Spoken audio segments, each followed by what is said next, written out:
The following presentation is brought to you by kmmedia.pro. Please visit kmmedia.pro for more information. Now stay right where you are as we present. Welcome to Positive Talk Radio, evolving ideas, one conversation at a time. Great guests, dynamic stories and interviews, plus new thoughts on a wide range of topics and concepts. I hope that you'll hang with me, Kevin McDonald, my friends, and of course, you. As together we work to understand why we are all here and what we can do to make our world a better place for all of us. To be happy, be kind, and live in peace together. Yep, that's Positive Talk Radio.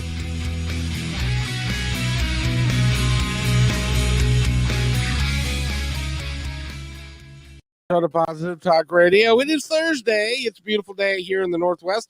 I got to tell you, I'll bet you now, Reverend Rob, by the way, that's Reverend Rob Lee, who's right there. He's got Tarot with an Attitude. Hey, everybody. And he's a great dude, but I'll bet you that we are almost going to be as hot as you guys are down in Florida today. It's actually not. It's very overcast today. So, but I think we're hitting the what is it? We're already back in the 80s. Yeah, it's 83, 84.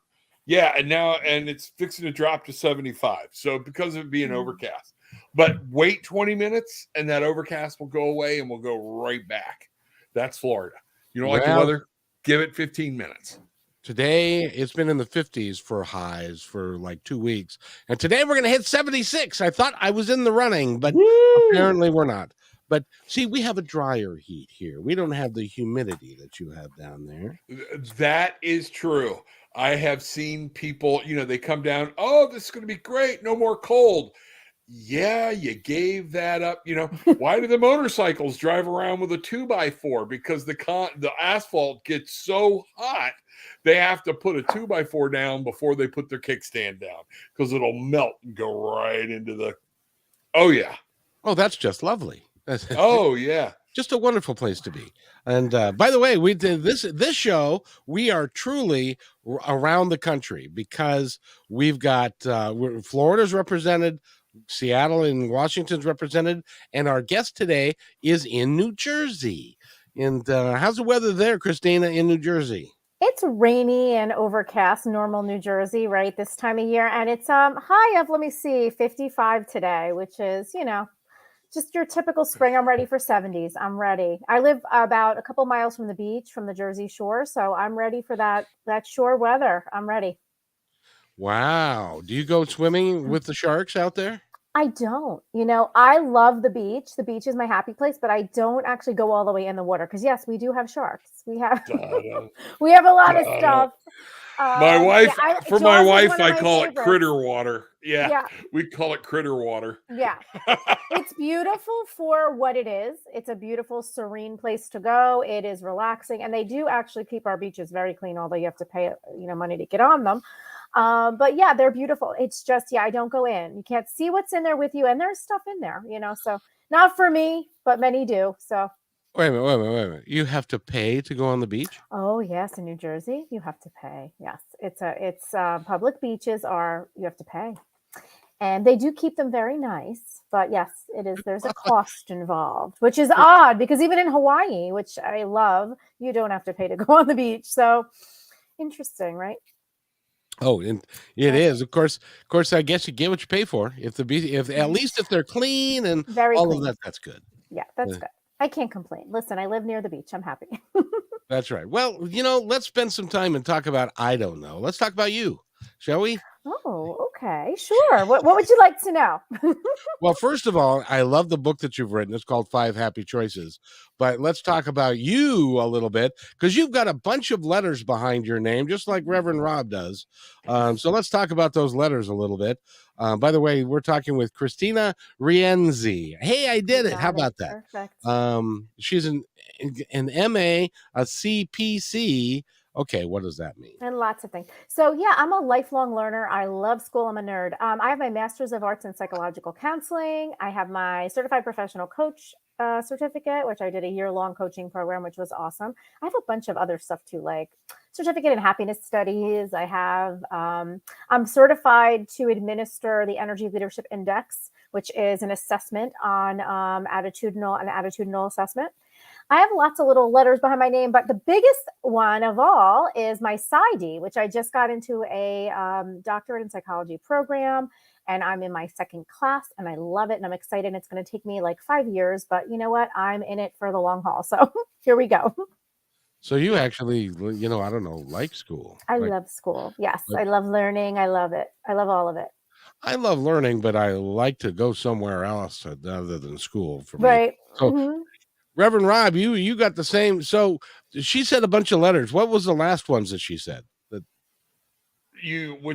are you talking about? The one that's going to take 5 years. What does that mean? The PsyD? Yes. PsyD is actually, and what's funny is, like I said, I'm 60 and I'm debating going back for my doctorate, but I was going to go for my DSW or whatnot, doctorate in social work. My best friend's like, Rob, what do you want to get? Your Social Security check and your diploma in the same year? Yeah. So, I'm thinking, it depends, but the PsyD, what I like about PsyD, one of my favorite professors I had her PsyD, is a PhD is more research, writing, submitting papers, which you're going to do as a PsyD. But Kevin, a PsyD is more practicum. It's more getting in, doing. At the end, it's still doctor. Yeah. So a lot of work. Application. You got it. Exactly that. Philosophy or application. And I like the application part. I like to do things, not just, research them. So that some people are great at the research and they want to teach and they want to be professors, and that's excellent. And maybe that's the road I'd go down, but I am all about doing. So yeah, you're right. It's cool. Kind of cool. So what does PsyD stands for?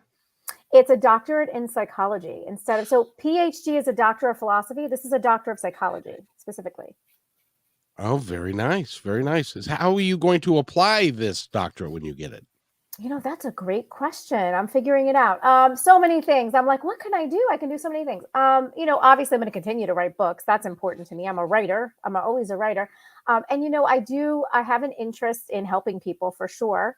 New Jersey is pretty strict with licensure for psychologists, if that's what I wanted to do. And I haven't, that's something that I did years ago. I did therapy on a master's level many years ago, and I don't know that I want to do that again, but absolutely would be willing to, do either consulting or maybe enhance my coaching or do even industrial organizational psychology. My specialization's in health and wellness.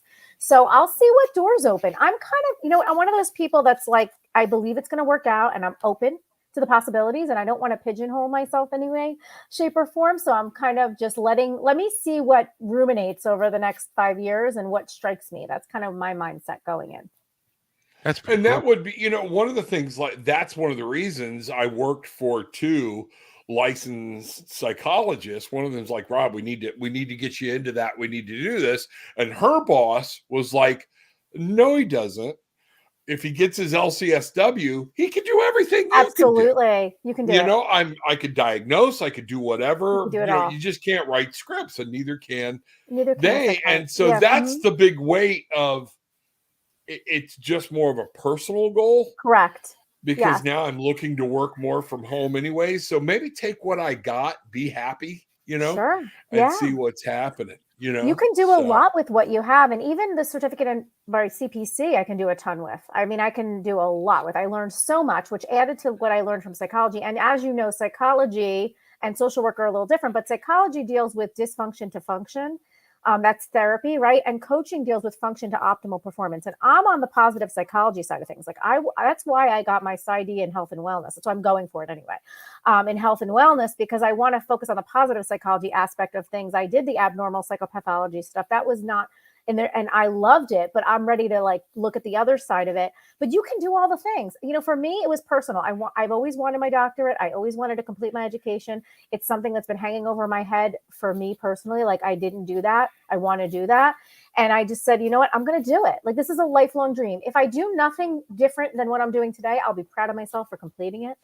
And I could put Dr. Chris on my books. Hey, you know, I mean, that's nothing, but, but to me, it's an accomplishment. I'm proud of myself. I went all the way. That was what I always wanted to do. And it's personal, like you said. I went all the way once and wound up paying child support. You know, yeah. So, but different anyway, podcast, different radio show. Yeah, Kevin's like, oh crap. No, but it's all good stuff. Carol You with an got attitude. it. You're doing great. This is the way to go.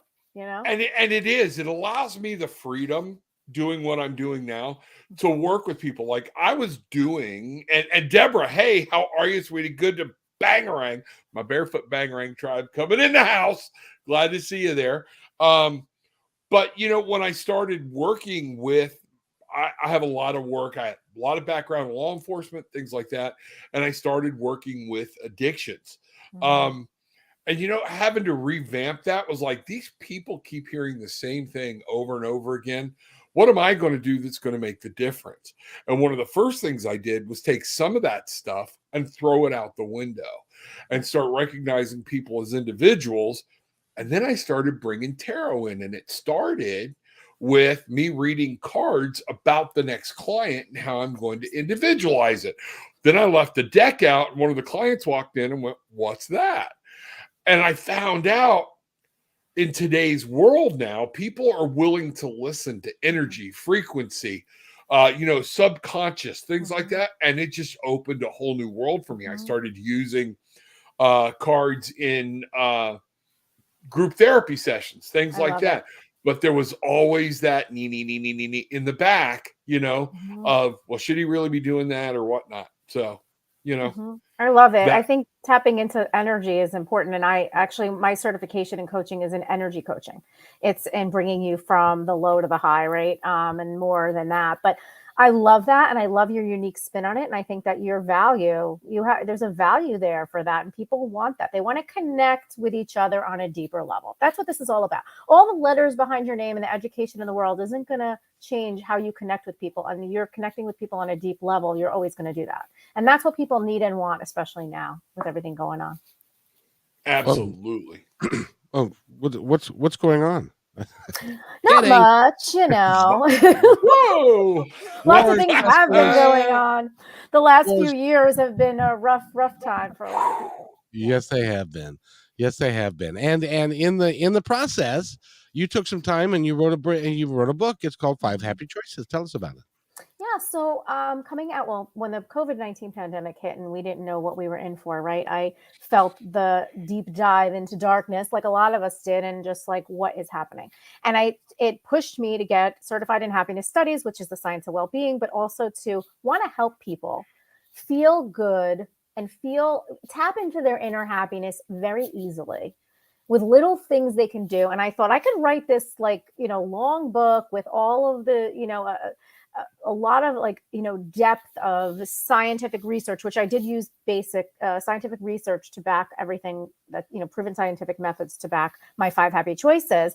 But I wanted something simple. I wanted something easy. And so I said, let me just pick the top 5 things that worked for me. Let me practice them. Let me get comfortable with them, and let me talk about them and help people. And so that's what I did. I wanted to write a book that was really easy for someone to just pick up and go, I don't feel good. I'm not feeling happy. Feeling down. I don't know what to do. What can I do? Here's what you can do. It's backed by scientific research. There are studies that have been done on all of these choices and how they affect you. And then I also did a little sidebar in there on happiness hormones, which I'm learning a lot about in my PsyD program, but about the hormones and neurotransmitters in your brain that actually make you feel good, and what they are and how to access them. And that was just a little sidebar, but I would like to dive deeper into that with my next book. But yeah, Happy Choices is really, it's just a simple, easy, proven way to feel better. How do you access those hormones like dopamine and some of the other positive ones, just at will? At will. So yeah, serotonin, dopamine, oxytocin, and your endorphins are the 4 that I focused on in my book, and they're all different and they all have different functions. So serotonin is your feel-good hormone.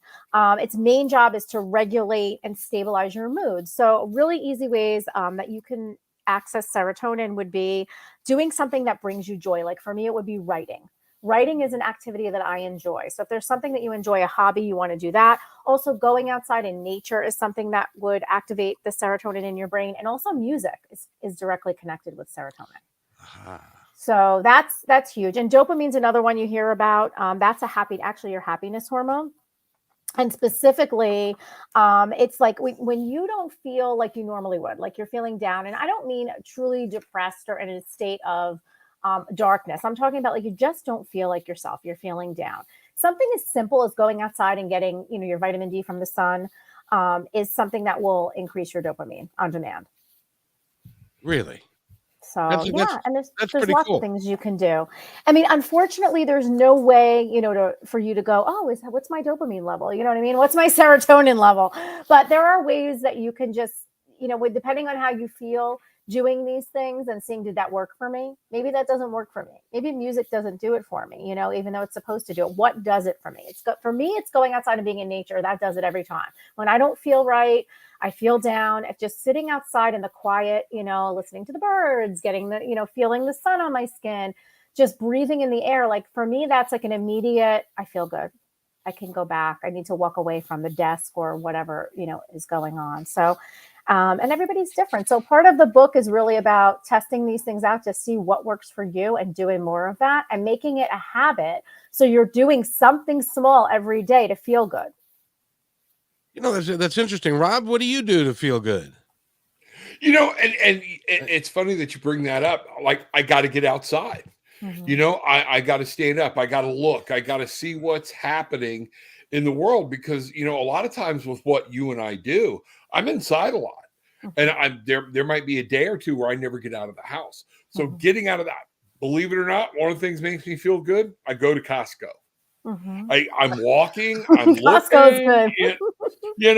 or whatnot. It's getting my brain away from a computer mm-hmm. and YouTube and all that stuff. But it's so important. And it's funny that you mentioned that because one of the things when I talk to people, and I think I mentioned this in another show. So Kristina, this would be good with you, especially with parents or somebody that's dealing with empty nest, things like that, or they're going through a transition. And they're like, I just don't know what to do or whatnot. One of my first questions is, what do you like to do for fun?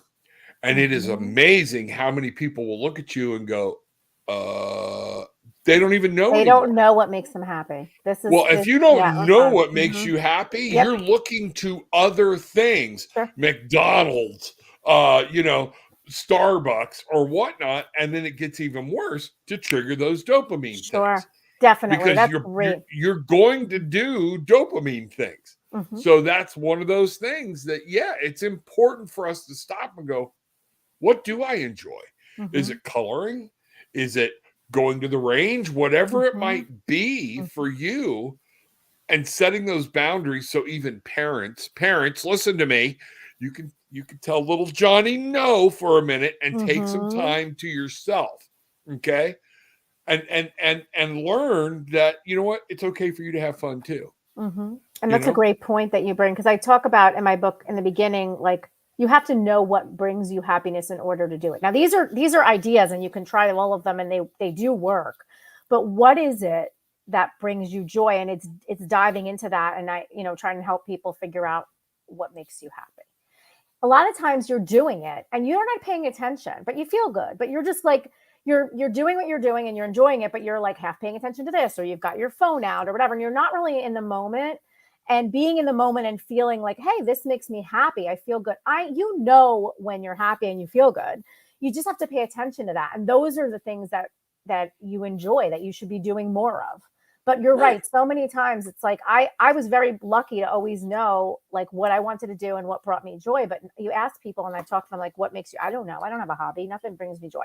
I don't like this. I don't like that. But yet have a conversation with them and you'll pick up on, wait a minute, when you talked about, going to play racquetball, like you were smiling, you were excited, you're looking forward to playing that. Like that's something that brings you happiness. Like you're not recognizing that, but I'm seeing it in you. Oftentimes we can help people we know with those answers because we see what makes them light up from the inside out. It's a feeling that you get, but you're right. That's the first step.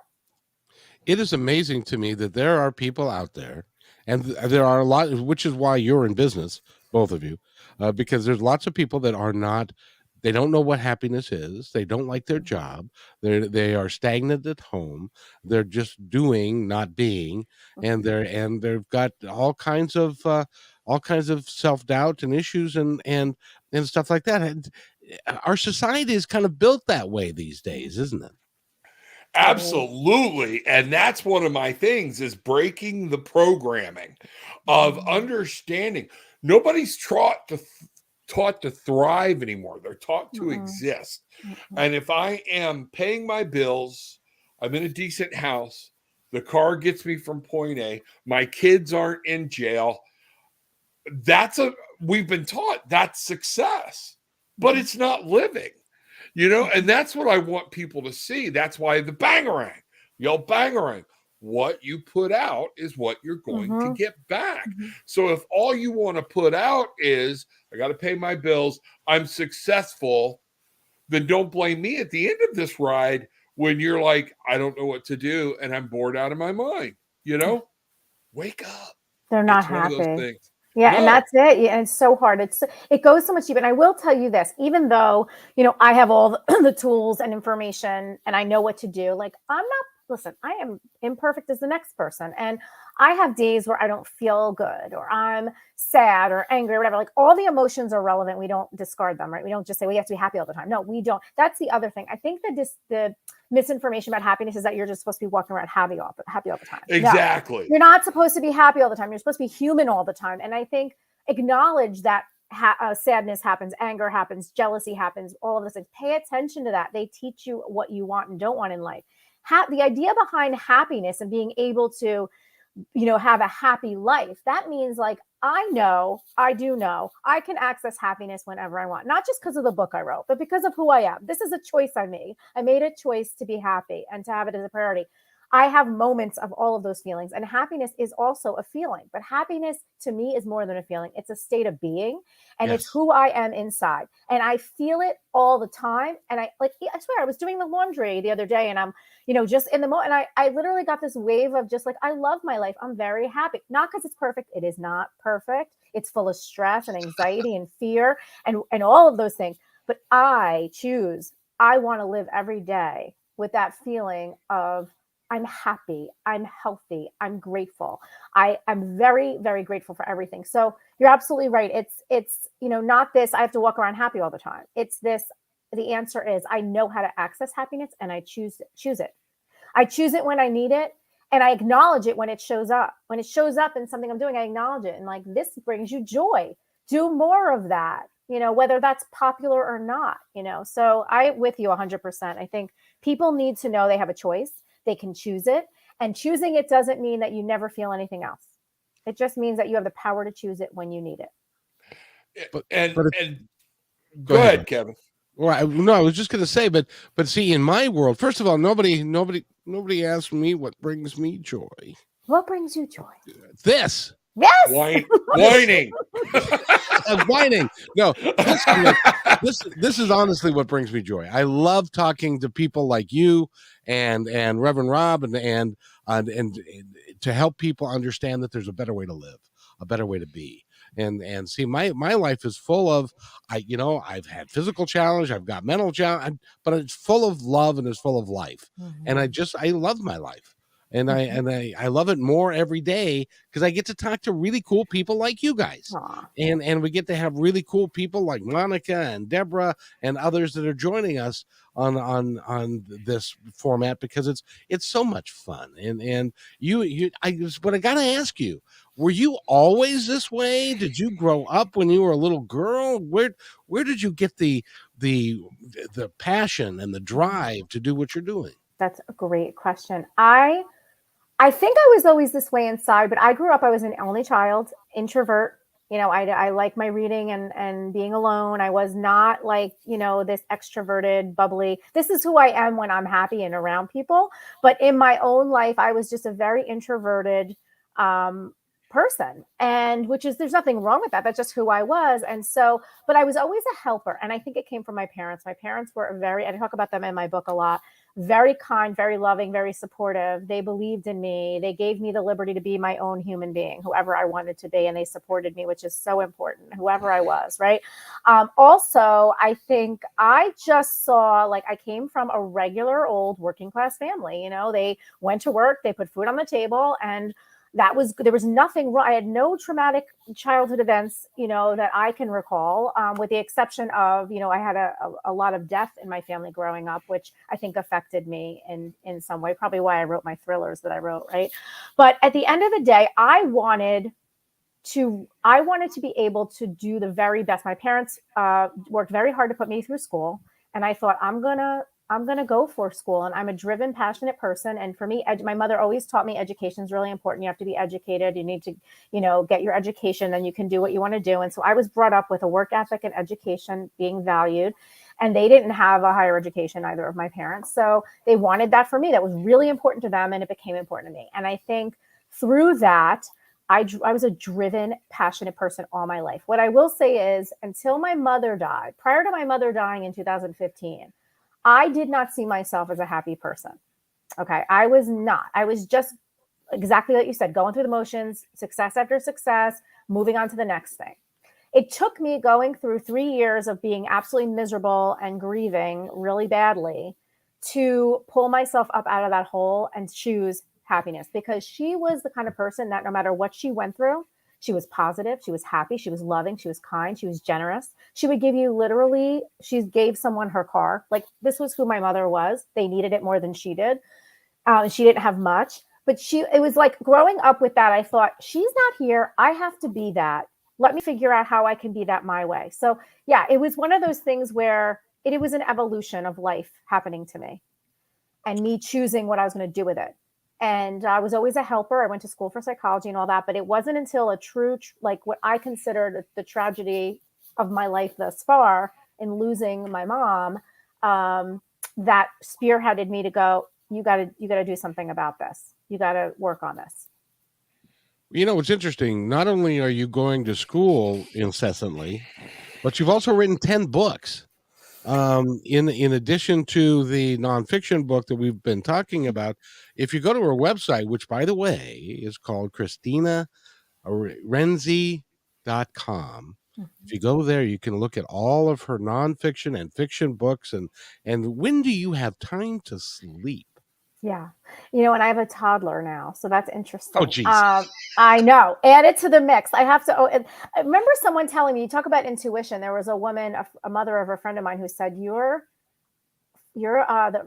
was born in the year of the rabbit. Okay. And apparently that means I'm flirtatious. And I'm like, well, what do you mean flirtatious? Because I'm not. I'm very, like, not that way. But she meant, no, you're flirtatious in life, meaning you are always wanting to do a lot of things. You're always excited and interested in things. And she was right.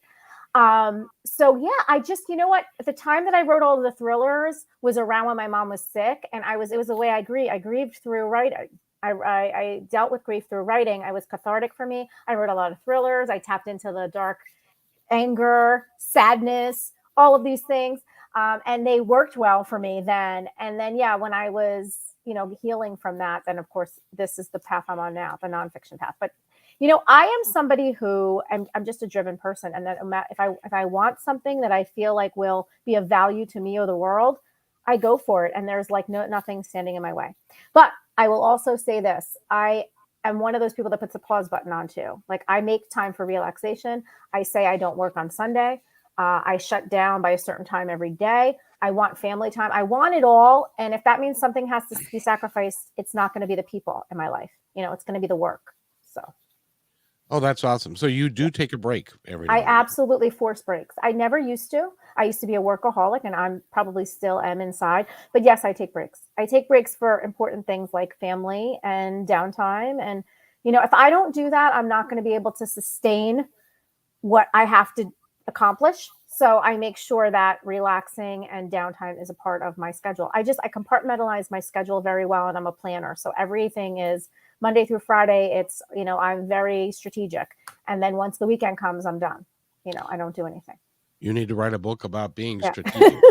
I do, right?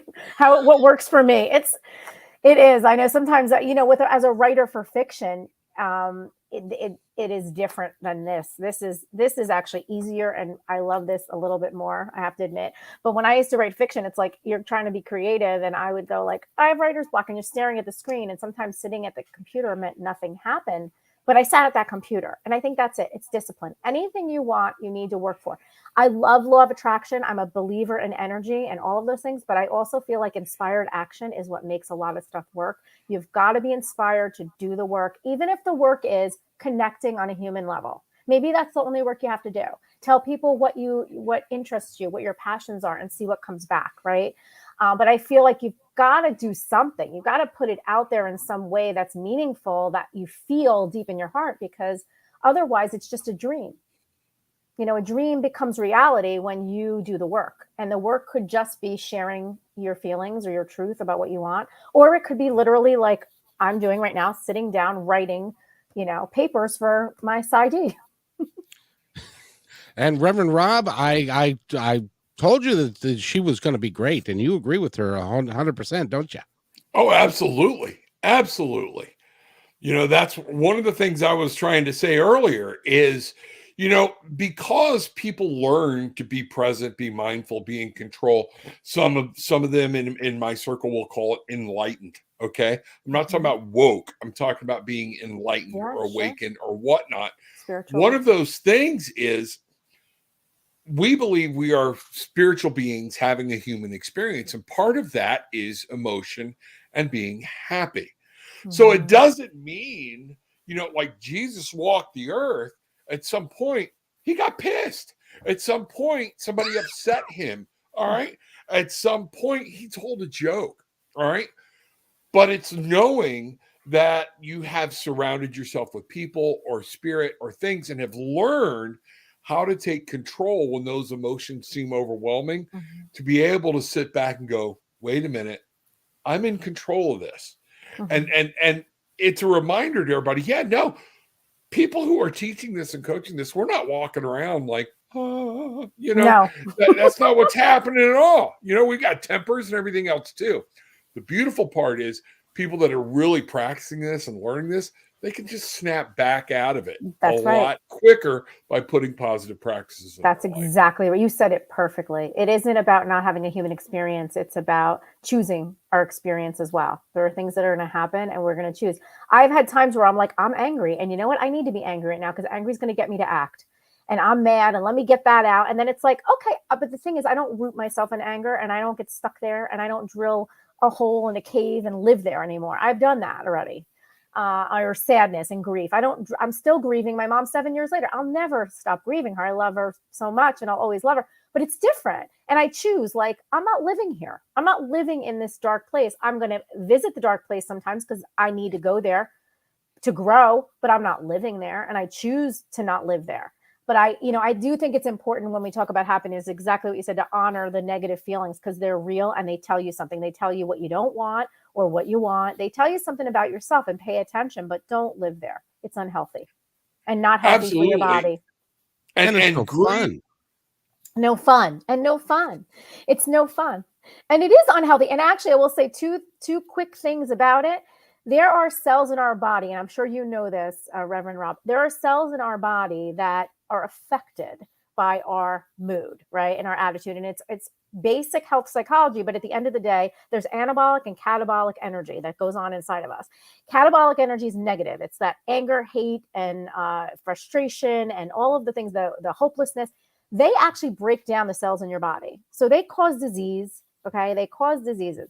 Anabolic, when you think of an anabolic steroid, right? Anabolic is a growth. It's a growing mechanism. So when you're happy, when you have joy, when you're doing things you love, your cells are growing in a healthy way. So if you think about it on a very basic level, your physical manifestation of your emotions is real. So healthy, focus on the mind. I've been to the chiropractor so many times and he said to me, I will adjust your back and I'm still going for however much, but it starts here. This is where the problem is, not here. He says it to me all the time. The problem isn't in your back. The problem is here. You're stressed. You have anxiety. I feel it. So it's all coming from inside of us. And we have control over it. What we do with that is up to us. We know it. You know everything, but you have to do something about it. So that's where I hope that we can all, the three of us, getting our messages out can help people know, like, hey, we're here to support you. You're not alone. And you can take steps to make it better for yourself, live a happier life. It's one of the things I like about what Reverend Rob is doing. He's got a whole group of people that he calls his Bangarang tribe, and they're all trying to, and some of them are listening right now, and they're all trying to live life just a little bit better than they were yesterday, and they follow Rob's example and his and what he does. So, and what is your favorite saying again, sir? Bangarang, what you put out, you get back. But I always have to pop that off. We need to remember a lot of times what you put in is what you get out. What are you surrounding yourself with? The people you're surrounding yourself with, the information that's going in. It's that, and I love you talking about the negative and the positive energy and the damage that's being done. Because when you're getting up from CNN, Fox, whatever it may be, off one of those wacky YouTube channels, and you're angry, and this is a constant reaction, you are causing yourself stress, and you have now lowered your own vibrational frequency, and you have literally done damage to your body. And a lot of people don't understand. Kevin and I remember when people are like, oh, it's stress. Stress will give you a heart attack. We are linking stress to so much more than heart issues now. Like you said, tension, headaches, muscle tension. Because we're stressed, we're walking in a different gait. We're holding our head at a different angle. And people, they are now actually relating stress to diabetes. Oh, for sure. The cortisol's released, and that will damage parts of your brain, which is what I'm learning about now. But it is interesting. Yeah, because that's one of the reasons you're seeing people in our society, particularly, that are diabetic, and you look at them and they're like, "You're not me. You're not heavy. You know what?" So stress in their life did a lot of triggering it, and it comes to blindness, now your feet, different things or whatnot. So if you're intentionally placing yourself in these situations because you're so caught up in what's going on around you, but it's killing you, eventually you're not going to help anybody. No. So that's step away, get back, look outside. That's what we talk about. Go outside, absorb some vitamin D. Remember, life is good. Think about your kids. Think about, pet your dog, do whatever. If you're in an activity and your dog doesn't want to get in your lap while you're watching TV, you need to think about the show you're watching. Yeah. And recognize this show makes me feel this way. It's like that with social media. This person I'm following makes me feel this way. Don't follow them. We have to declutter more than our closets here. We got to declutter our media. We got to declutter exactly what you said, because it affects us on many levels. And you got to be aware of that. You're affecting your health, your physical health. And you're absolutely right about stress. And some people say, well, I thrive under pressure and stress. And there is good stress too, right? But it's how you view it. And I will tell you, the negative stuff that comes at you and overloaded from media, social media and television and all those things, if you can't process it in a positive way and you recognize that, then you need to step away from it. I have a lot of issues watching. I have empathic tendencies and highly sensitive person. So when I watch certain things on TV, I cannot watch them. I get like hysterical. My husband will look at me and go, "You're crying again? Like, what happened?" And I'm like, I literally cannot watch this. I'm hysterical because I have to filter what I watch, because I feel what other people feel, and I feel it so strongly in a negative way that it's not healthy for me. There's one thing to be compassionate, but when it's empathic, you're absorbing it. So yeah, you have to. Point is, know yourself, know what affects you, and choose wisely. Choose wisely. And it is incumbent for empaths to understand it's their responsibility to put a shield up and to guard yourself, and not you. I think so many people now are using the term empath, and they're not, to be, well, I'm depressed, I can't do this now because I've been around all these people. You might be the one dragging them down. Okay. It's what, or you could be an introvert. You could be an introvert that gets drained, which I also am. And but you're absolutely right. But I know, yeah, I know this. Being the ex-cop or whatnot, when Criminal Minds came on, plus I'm a huge Mandy Patinkin fan. First 2 years, I was watching it and everything else. Then they started moving it later and later and closer to my bedtime. Then they felt the need to make it more real, more real, more real. And after 14 years of law enforcement and my empathic abilities, because I'm letting my stuff down, that was getting too real for me. Because even when they just hinted at something, I had seen it. Okay. So I was going back to families screaming, yelling, understanding the hurt, the pain, or whatnot. Yeah. And my wife loves the show, but we had to agree, you got to watch that. Yeah. It's not a go to bed show, or I'm going to go back into the room, play my game, whatever, and you watch the show, and that's okay. But we have to be cognizant of what we're putting in. Definitely. All right. Enough of this, you two. Because there's somebody sitting out there just going, all right, come on, Reverend Rob, be real, be human, be understanding. I have a job I hate. I have a wife that we haven't communicated in the last 10 years. I have stress beyond stress, and there's not a goddamn thing that I can do about it. Okay. Wrong. Fix them. Fix them. It's true. What do they want? Do they want to be happy? Of course you want to be happy, right? Like, how do you want to feel? I think it's a choice you make. That is all true, but you have to make a choice. You have to put the pause button on and go, what do I really want? Do I want to feel crappy all the time, or do I want to feel good? And it starts with you. You can't control the job. You can't, unless you leave the job, but you can't control the people at the job. You can't control your spouse. You can't control what happens to you. You can only control how you approach life, how you show up. I always say to myself, how do I want to show up today? Sometimes I have to show up in, I can't be all open and warm and fuzzy, how am I going to show up? The thing is, it's a choice. So you have to be willing to choose how you show up to the world. And empathy and compassion and a little understanding go a long way. Assume innocence of the other party. And driving down the road in New Jersey, we have traffic. I could be screaming and yelling at everybody that cuts me off, like a lot of people do. But I don't. I just take a deep breath and I tell myself lies. I say he's going to the hospital to see his wife who's dying. I literally tell myself lies because I want to have empathy and compassion.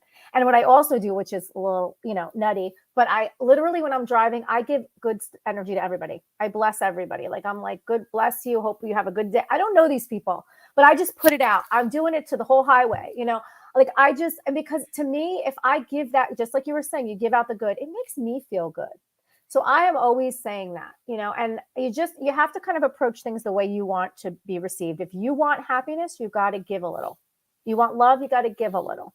You got to give what you want back. Exactly what you're saying, Rob. But you got to give it. You got to get out of your own way and give it. Otherwise, you will be miserable, and you don't deserve it. You deserve to be happy. That's why you're here, to be happy. And that statement at the end of that, Kevin, I can't. Therein lies the problem. You can, but you got to do something different. Yeah.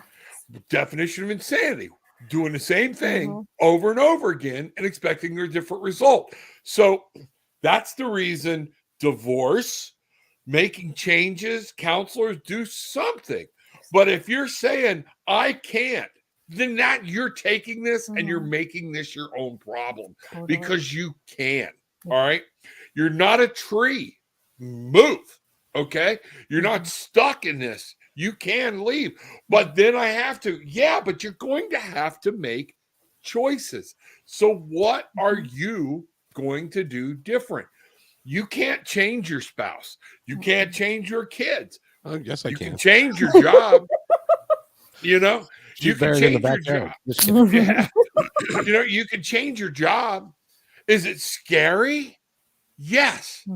But for a lot of people who go, I can't, they're living in a world of fear because they're stuck in the programming, in the matrix, as you will, and in the hamster wheel, because getting off that hamster wheel means I got to do something different. And I got to take some risks. And maybe I don't believe in myself enough.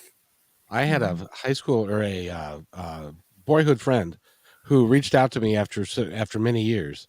And we started talking. Of course, in his case, it was after several Bacardi and Cokes, or several more Bacardis and Cokes at the end, he would give me a call. And then he would start talking about he hated his job.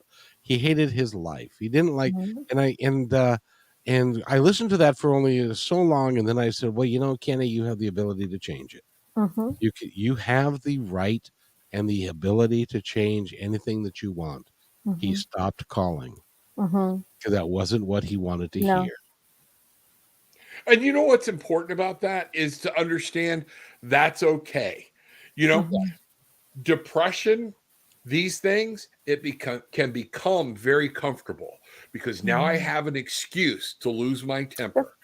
I've got an excuse to not go to work, to call out sick today, to not clean my house, to not go out and play with the kids. I can sit here and watch Criminal Minds all day long, over and over and over. And it becomes a very comfortable, I can cry. I was talking with my buddy Jay earlier today, and we were telling people, that whole, we used to tell people when we had an actual office, we were doing insurance and mortgages. When one of the salespeople would come to work and they'd be like, I broke up with my, go home, leave, because all you're doing is bringing that energy in here. We'll pay you. Go home. Okay. Don't bring that energy in. It sucks to be you. We understand it, but we're here for money today. Okay. And because what happens is everybody starts coming up. Oh, that sucks. And we start giving comfort and rewarding people that are depressed. And therefore it becomes even easier. We even hear people, and you've heard this too, Kristina. Don't worry about it. I'll take care of it for you. Now I've even got people doing, we've got people doing our own work. Which doesn't help at all. That does not help. That's harmful, actually. And I think people don't realize that when you enable someone, you're never giving them this, letting them learn the skills to deal with their own issues. Not that you can't be there for them, but there's a difference. So it's just, there's a lot of just awareness that I think people, need to have about themselves and choices they have. And there's a benefit to every downside. There absolutely is. Like you said, there's a benefit to every negative emotion, but it feels so much better to be happy. It feels so much better to feel good, and you'll get more attention if you want attention, be happy and be around happy people. And it's just, it is voluminous, the amount of positive feeling you get, and you walk away and it lasts, and you pass it on to everybody you interact with. Everyone that interacts with you and you're feeling good, maybe they're not in a good mood, but like your energy, it does reflect on them. They're going to feel that because you're going to listen, you're going to be compassionate, you're going to give a hug, or you're going to you're going to be like a better version of you when you're feeling good. So to me, that, that feels better than being stuck somewhere because it's easy. It is easy, but it's easy to be unhappy. It's easy to be happy. There's choices you make. Like they say, there's a saying, if you don't pay attention to you don't pay attention to your health, you're going to have to pay attention to your disease. It's like one hand or the other, right? It's one hand or the other. Do you pay attention to your misery or you pay attention to your happiness? They're choices. If we focus, I was miserable for years. I told you, years and years, I was in a really bad, dark place while my thrillers worked out.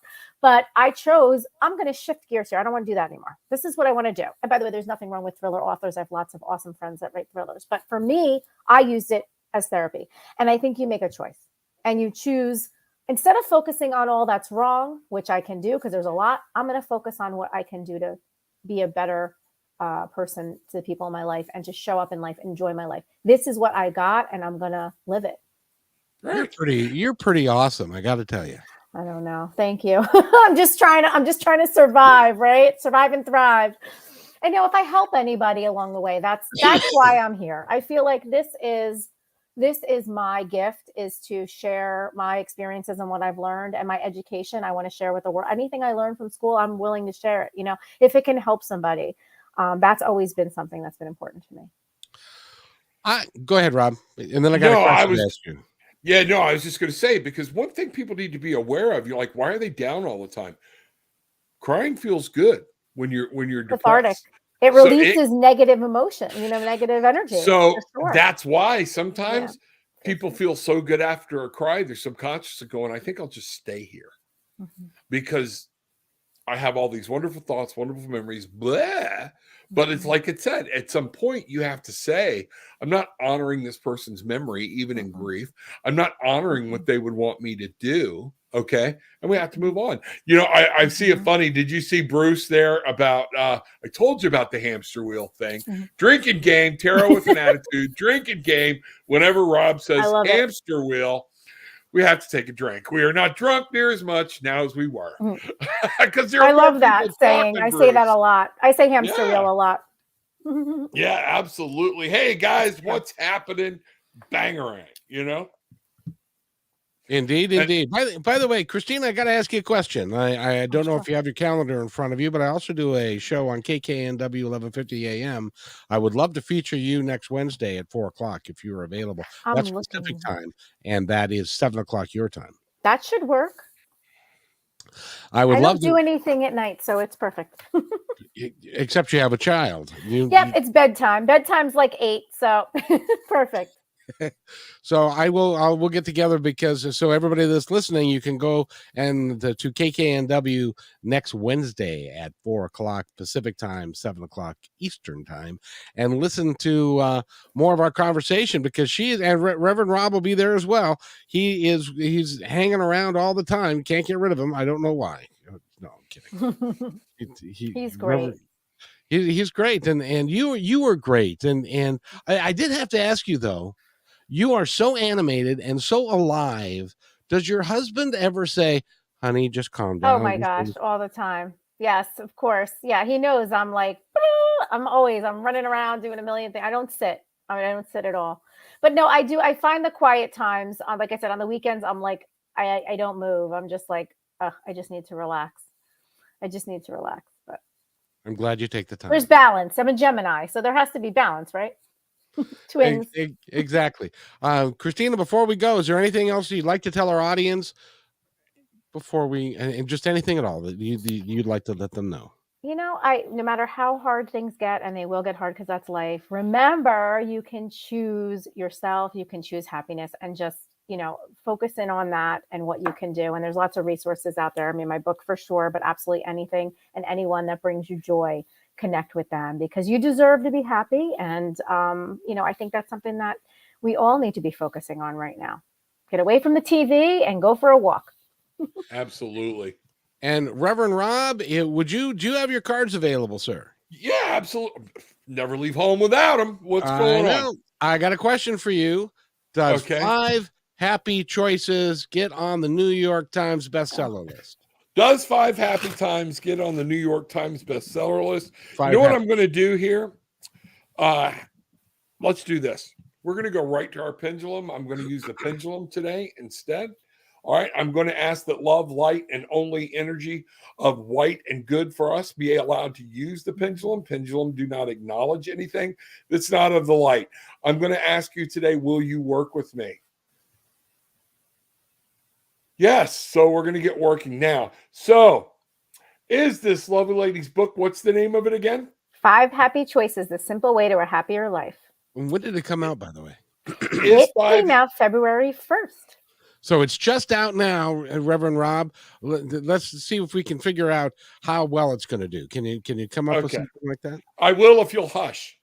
I'm trying to channel energy. Stop it. How much coffee did you have today? I'm not done yet. That's all right. Will 5 happy choices hit the New York Times bestseller list? Sorry, I'm being told no. It's not, but it doesn't mean it's not going to be successful. Now I'm going to tell you what I tell everybody else. That's the way things are laying right now. Okay.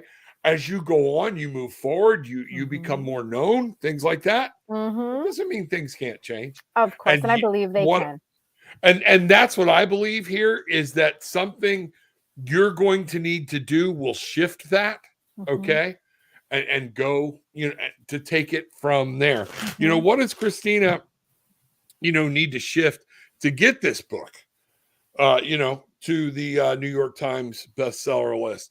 One of the first thing I have is, Princess of Pentacles. This is talking about have fun. Be like a kid. Push it. Don't be afraid, okay, to push your book. Push your book. Yeah, push I'm bad at that. Thank you. Yeah. And so don't worry about it. Go with the flow of energy. Go with the flow. And I'm saying that all week. I'm saying go with the flow. It's the law of resistance. We don't want that, right? We want to go with the flow. I believe whatever's meant to be will be. And I believe that my job is to put it out there, and what it does. And I've done my job. Absolutely. I believe that. I believe in the good. It's whatever will be, will be. I'm happy that I was able to write it. I'm happy it's out there. I'm proud of it. And that feels good. And that's all that matters to me, is that I did my job and I wrote the book. Good job. Thank you. And it will be the coolest thing, and the more important thing as to whether or not it gets on any bestseller list or not, but it's going to land in somebody's hands who's going to need the message, and it's going to hit them at the exactly right time. I hope so. And when it hits them at the right time, there's going to be people, and this is something that all three of us need to be aware of. We are going to reach people that we have no idea who they are. And it's going to be an important discussion that they're going to have, and it's going to change people's lives. I hope so, in a positive way. I hope it helps people feel good. And the coolest thing when this first came out, it was a #1 bestseller, a #1 new release in applied psychology. And I thought that was cool. But the best thing that happened to me was my neighbor had somebody there taking care of their mom, and the nurse was traveling across country. She was going back. She heard she was done with her job there, and she was going back across the country to where she lives. And she knocked on my door, and she had a card and an orchid. And she said, "I don't know this woman from Adam." And she said, "I read your book, and it helped me tremendously. And I just wanted to thank you." And she brought me an orchid and a thank you card. And I was like, "You don't have to do that. Like, I wrote it for you. I wrote it to help. I'm not looking for anything in return." But she was like so grateful for this book. And that, that's the kind of thing that made me feel good. It wasn't about the gift or anything. It was about that it affected somebody in a positive way. And that's all I really want. Just affecting people in positive ways. You have already succeeded then. That's right. See, I'm successful already. Exactly. You got to feel good about it. And you got to feel good. Yes, indeed. And enjoy life. It's a short time that we're here, and we've got to just enjoy life and have fun. Rob, something else? Nope. Good to talk to you. Wish you all the best. Thank you. Bangarang. Thank you. Bangarang. I love it. Make it happen. Thank you. And we will see you. I will see you, and Rob will see you Wednesday. I'll confirm that via email, okay? Perfect. Thank you so much. It was such a pleasure. You guys are amazing. Your energy is amazing, and I'm so grateful to have connected with you and to be on your show. And you're one of those people, just so you know, that I would love for you to be a recurring guest. I'm happy to come back anytime. I'm here. You're very special. I'm happy to be here. Anything I can do. Absolutely. 100%. Awesome. Thank you. And Deborah says, "Thank you, Kristina. Another great conversation for the books." And thank yes, you. Indeed. Thank you so much. You can hit the little red button because Anastasia McIntosh is joining us next. So thank you so much. Take care. Bye-bye, guys. Have a great day. You too. And Reverend Rob, before we bring Anastasia in, we got some housekeeping things that we need to take care of. Yeah, first thing I want to do is remind everybody, hit that like button, hit the subscribe button, ring the bell so you can find out what's going on. That's how you support us. And make sure when you're done today, you share the link. That's what we need most off. There's also, if we're speaking to your heart, if you're enjoying these, over on positivetalkradio.net, there is a donation button. You can pop in there and drop something in. It will help. I have a donation button. It's not in the link, but a lot of you know where to go find it in some of my other videos. Okay. That's one of the things we've got. Kevin, I got some classes coming up. One tomorrow. Saturday at 4:00. I have a Tarot Simplified 2. That's 4 p.m. Eastern. You want to check that out? You go sign up for the class, and then we will send everybody that signs up a different link. And I'm going to bring everybody on Zoom, and we're going to be working with the cards firsthand on camera so everybody can see it. Check that out. AscendedMasters.store. Go look it up. Hit the catalog, live events, Tarot with an Attitude, the Big Ugly, the Bangarang Man, Reverend Rob. Love to have as many people there as we can. That would be a ball. And by the way, sir, since you look like me, you're not allowed to say the Big Ugly, so stop it. Just something I've used my whole life. I know, but remember, what you put out is what you get back. Yeah, so, and look what I got back. You know? And so I got you for a doppelganger. I'm your sounding board now. There we go. Okay. And I also would like to invite everybody that Positive Talk Radio. Not only are we doing KKNW 3 days a week, but we are moving to YouTube live with call-in potential if you want to call in. Mondays, Wednesdays, Thursdays, and Fridays. We'll be on both Tarot with an Attitude and Positive Talk Radio on YouTube, and some Facebook channels as well, but primarily those two on YouTube. And that's going to be a 2-hour show, and it's going to be just like these with guests and peoples and all kinds of great information and stuff. And that's Monday from 2 to 4 Pacific time, and that's 5 to 7 Eastern time, because Rob has to stay up a little bit later. I get to go to bed at 5 o'clock. And so we would invite you to make that part of your daily schedule and tell your friends about that. It's all positive. It's great stuff. So we're looking forward to doing that. That starts on the 11th. And please book a session, tarotwithanattitude.com. I'd love to work with people. I can go into a lot more detail. If you have a question while we're on here, call in with it. It's okay. I'd love to do some readings live with somebody on the phone. That would be great. But there's gift certificates and everything else there. So that would help me out. And Kevin, you can go to his site and buy him a cup of coffee. And fairly soon, we're going to merge this all under one thing, so it won't be go here, go there, or whatnot. We're going to figure that out, okay? But, buy Kevin a cup of coffee. That would be very nice, because I always could use some coffee. And but so to just do that and support, please. I have to make one heartfelt thing. In 2003, I did Positive Talk Radio for 11 months. I had to cancel the program because I ran out of money and it wasn't supporting itself.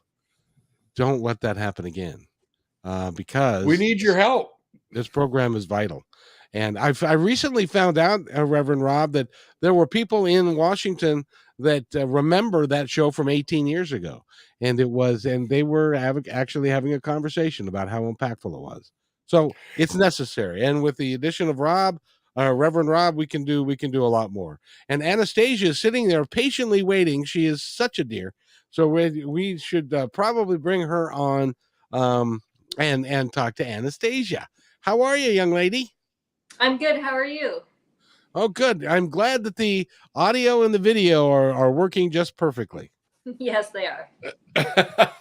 Yes. By the way, this is Reverend Rob Lee. He's got Tarot with an Attitude, and he's generally speaking has an attitude. So, perfect. Ain't that the truth? Yeah. So how are you, ma'am? I'm doing pretty good. I was in a car accident on Monday, and I have a concussion. But other than that, I'm doing okay. Oh no! Wow. Are you okay? Yeah, I think so. It was, I was driving in the left lane, and a guy in the right lane on the highway lost control and T-boned me into the median. So I do have a concussion, but I'm luckily okay. I don't know if my car is, but I'm okay, and that's all that matters. Well, if your car got T-boned, it's probably not doing. Hopefully you're doing much better than your car, I must say. I think I am. It doesn't look too good. I'm so sorry. I mean, it's okay. Stuff happens. and we both walked away. So we're okay.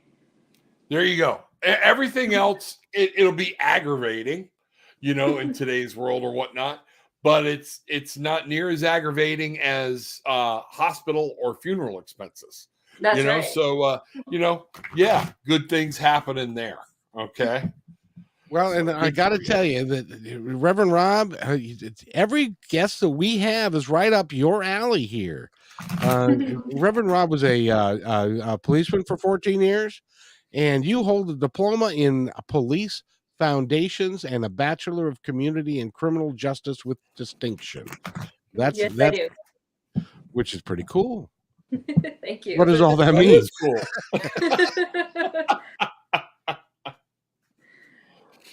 What does it all mean? Yeah. So what he's saying, tell us about your education. Tell us about you. So my education, 2-year police foundations diploma, decided I did not want to be a police officer. I wanted to work in what I thought was a more controlled environment. So I chose corrections. So after police foundation, I got a degree in criminal justice or criminology, whatever you want to call it. And I ended up getting a job at a young person jail. Okay. That can be a very, very hard age. And it can be heartbreaking and a rough thing to deal with, Yes, both. Yeah. I worked through Devereaux, which is a national thing, for just about 6 months with the adolescent boys. And no, it wasn't my calling, especially not the way they were working it. But no. Wow. So God love you for doing that. How did that work out for you? Well, I've been doing it for 10 years. So I guess so far, so good. You have your good days and your bad, but for me, mostly good days. So that's why I've been in it for 10 years. Gotcha. Well, at least you like it. And we need people that like it, Yeah. So that's, that's what I'm seeing. I'm Indigo. I'm sitting here pulling cards on this young lady right now as we go. We'll go into it more. I'm going to lay some out and see what a prognosis, where we're going, what the suggestions are. But the Bangarang tribe's wishing you love. You probably will feel a tingling at some point, because I know a group of them are going to be doing Reiki on you from a distance. So if that's okay. So yeah. I would, I want to make sure before everybody jumps in and starts going, so if your headache gets a little worse for a bit, that might be it. Let it calm down, and then it should go the other way. So I know my peoples. All right. So Anastasia, we need your permission before we do any of that stuff. So is that okay with you? For tarot cards? And also for energy healing from the people that are listening. Yeah, for sure. I actually do tarot cards every day. Oh, Good you do? For you. Oh, so we can. Yeah, I go to horoscope.com, free tarot readings. Yeah, I love that stuff. Okay. Well, you're going to have to join me on Tarot with an Attitude. We have a morning show Thursdays, Fridays, and Saturdays. Of course, where are you at in this country or in this world? Where are you located? I'm at Toronto, Ontario, Canada. Okay. Now, that's Canada. Point me left or right, because that doesn't tell me a thing. Geography was not my deal. It's about due north of where you are. Just keep on going for about 2,000 miles and you'll run into it. Okay, so maybe she's on my time zone. 10 a.m. Eastern. All right, that's when we know. So I'd love to have you there. I think we're in the same time zone, yeah. Okay. So it'd be good to see you. Yeah. Chase the girl. Chase the girl. What's it about? Don't tell the ending. I'm one of those that can. Kevin, are you somebody that likes to know the ending before you get into it? Or are you one of those that, no, don't tell me the ending? No, don't tell me the ending. I always want to know the ending. See? Me too. I want to know if I'm going to waste 2 hours of my time and walk out of the theater or at the end of the book pissed off. That's just yeah. So you know what the biggest problem that I have these days, Rob, is that I will watch a movie and I will watch the first half of it and I'll say, I've seen this before, but I never get to see the last half because I fall asleep in my chair. That's hilarious. Oh, that's what happens when you got old, so well, actually I was doing that when I was younger too. I just when you stop and stuff. So but it makes sense because I can buy a DVD and I can watch it 3 or 4 times and never get to the ending. Oh goodness. So Anastasia, tell us about Chase the Girl.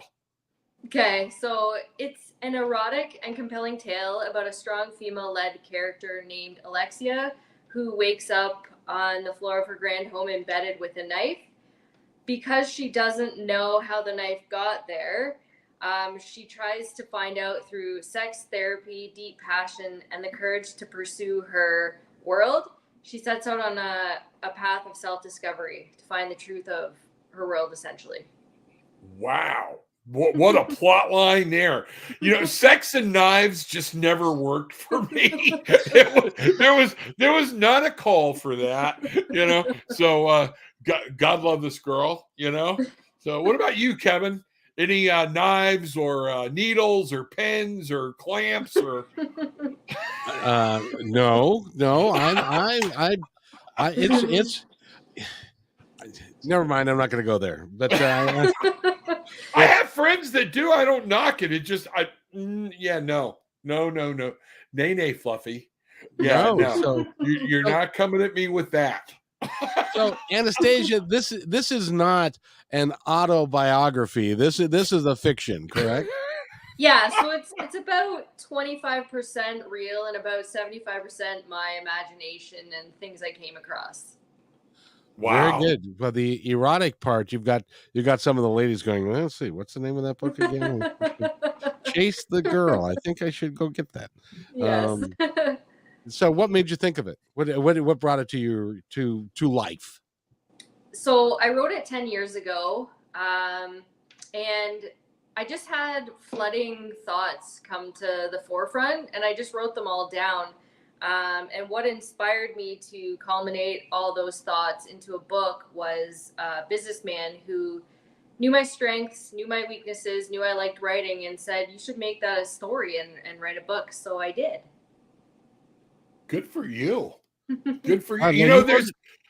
There's a lot of people, the old adage is everybody's got one book in them. Okay. For sure.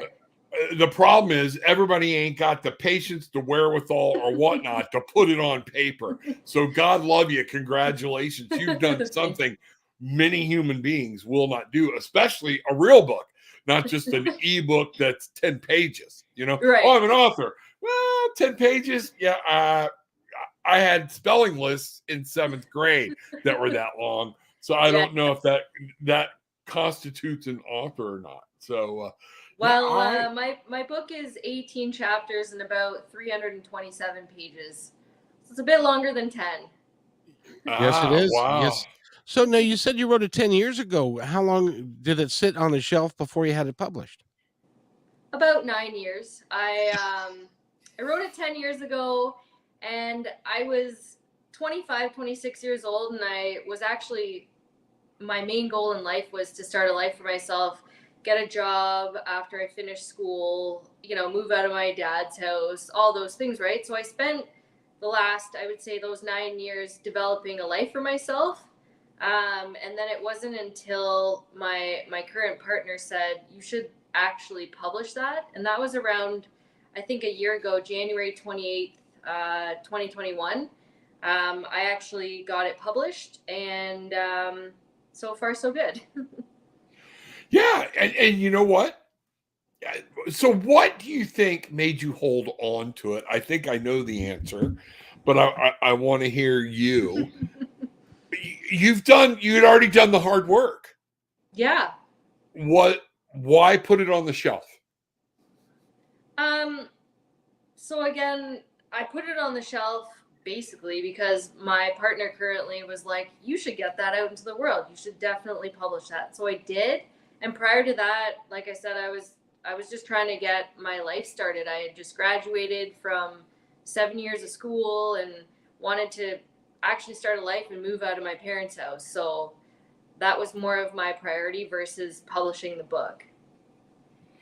Okay.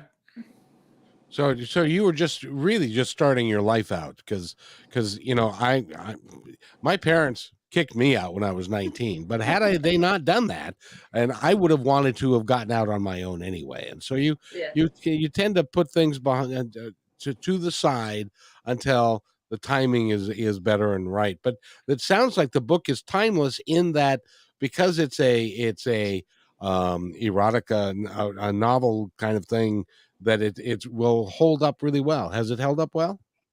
So far, so good. I've gotten good reviews online. I've had a bad review online. Most people tend to like it, and most people have suggested making it into a movie. And I currently have a few producers interested in making it a movie. So working on that right now. That's cool. That's cool.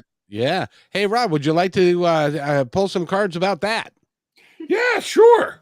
Let's see what's going on. What I see, I was pulling some cards about what's going on from the accident, things like that. It's going to take some time. You're going to want to get started. You're not going to want to rest. Would this all make sense to you? That not following the doctor's complete orders is not something you generally like to do. You're too active or whatnot, but it's saying you need to rest. Okay. Make sure you do that because it will just go on, but everything's going to come out fine. Somebody that you're very connected to is going to be very supportive of you in your healing or whatnot. And I mean that's a deep connection, and that's where I saw also that honor them if they're helping you by not getting up and trying to push it too soon because they're just worried about you. Does that make sense? Any of that make sense? Oh, that all made sense. To the ephemeral realm, like that totally made sense. Everything lined up perfectly. I don't want to rest. Okay. I don't want to sit, and I like to do stuff and be active for sure. That's 100% me. Gotcha. Now, Kevin, what do you want me to read about? What were you asking me to read about this time? I stopped dealing because I lost complete focus. She has obviously written the book, and there are people that are wanting to talk to her about making it into a movie. And I assume that there's a screenplay that's going to be coming, and that's going to be starting to circulate around. And it would be interesting to know maybe is it or is it not? Well, you can't really say that because you don't really know. But I don't know how to phrase the question. How successful will that endeavor be, and will it be something that she can count that'll work for her? It's actually up in the air. There's not a solid yes or no right now, but the center key point is perspective. It's going to have to be somebody that she feels comfortable with and she knows what's happening. That's what I see. Once you find that connection, then you'll go from there. You're not just going to take the first offer that comes up because this was kind of your baby. Okay. And you're not going to let somebody turn it around, turn it into something it's not, or whatnot. So once you find the right producer, the right thing, and everything, all the I's are dotted and the T's are crossed, then you'll flip it around. So there's some questions out there, and it's about what you want to know about their intention, what it is, where you're covered, and protection. I'm seeing balance. I'm seeing some conflict here around it. I'm also seeing, being careful not to get complacent. Oh, I'm going to be rich, or this is, just because this guy's done 5 movies doesn't mean they'll treat you right. I am seeing the 10 of Wands, which means you got to have to be some of this stuff. You're going to have to talk to somebody and let some stuff go. So it's all about your perspective. So be aware, be alert, and see what's going to happen as this comes on. Okay. Does that make sense? Yes. Oh my God. Yes. Okay. Yeah. So it could go either way because eventually it's going to be her choice of whether she likes what she sees or hears. And it's unclear as to whether she's going to like that yet or not. So it's her perspective. Yeah. It's your baby. It came out of your head right there. That is, how you feeling, by the way? Are you feeling okay? I worry about you. I have pressure and pain in like the middle front of my forehead right here. But my back pain already went away. So I just have a concussion, and I think I'll get through that. I've had quite a few. So it's just about getting through it. The car accident was Monday at 8:30 p.m. So I've had a few days so far, and I feel better than yesterday. Awesome. Good. Are you staying home from work? Yes. Okay. Yeah, because again, too much up and down, moving around, things like it's time to just chill. And a lot of people like Anastasia that are very active, very mobile. I have to remind them. My son was the same way, and it wound up costing him in the long run because he was a huge soccer player. He was one of the studs in this area. Yeah. He was on 2 or 3 different teams, and the doctor would say, "Okay, you need to let that ankle rest for 5 to 6 weeks." 2 weeks in, he's like, "Nope, I'm up." Yeah. Then he joins the Air Force. Okay. Gets into Special Forces with the Air Force, doing TAC-P or whatnot, dropping the laser on target. So he's with this whole team behind the lines. And he gets a stress fracture in his hip from an old one that never healed properly. And so it changed his whole career. So that, I got to go. It can be very costly in the end, So, and it made him miserable because he had to shift his job and everything else. And he didn't like it, so now he's looking to get out of the military, Oh dear, especially concussions. You have to be very careful. Yes. Very careful. I was lucky. I have never had a concussion, even though I got knocked out in a boxing ring and I played football for a long time and all that. Apparently it's because I don't have a brain in my head. No, you got to have a brain that will bounce against your skull. If you don't have that, then you're okay. So I worked out fine. Yeah. So and what I'm seeing here as far as your concussion too is definitely light at the end of the tunnel. You're going to be moving out of it. It's funny that's in 6 of Michael, which is all about the front part, the conscious, all of that kind of stuff of your brain. The world is here. You got it. You got time. You're young. Let things heal. Everything's going to be okay and turn out fine. And the 4 of Gabrielle is here about your passions, your desires, talking about, there'll be a celebration at the end of this. So you got T-Bone. There might be a little something to celebrate down the road about. Okay. So this is. I know it's like, well, I wish it hadn't happened, but 2 words: good attorney. Okay, so okay. Perfect. And did the other? And I really hope the other person had insurance, right? They did, yes. Good. And I want to amplify that. Good attorney. Yes. Yeah, and despite what happens, especially with the concussion, I will remind people. And as a law enforcement officer, and spending about a year or 2 of that as a traffic homicide investigator, these things can pop up weeks, months, a year down the road. So don't take it lightly. A lot of people do that. So, and I'll get off that horse. That doesn't really sound like Positive Talk Radio, but I'm telling you, take care of yourself, Well, go ahead. No, I was going to say, but sometimes that's all we got, know? So don't be afraid.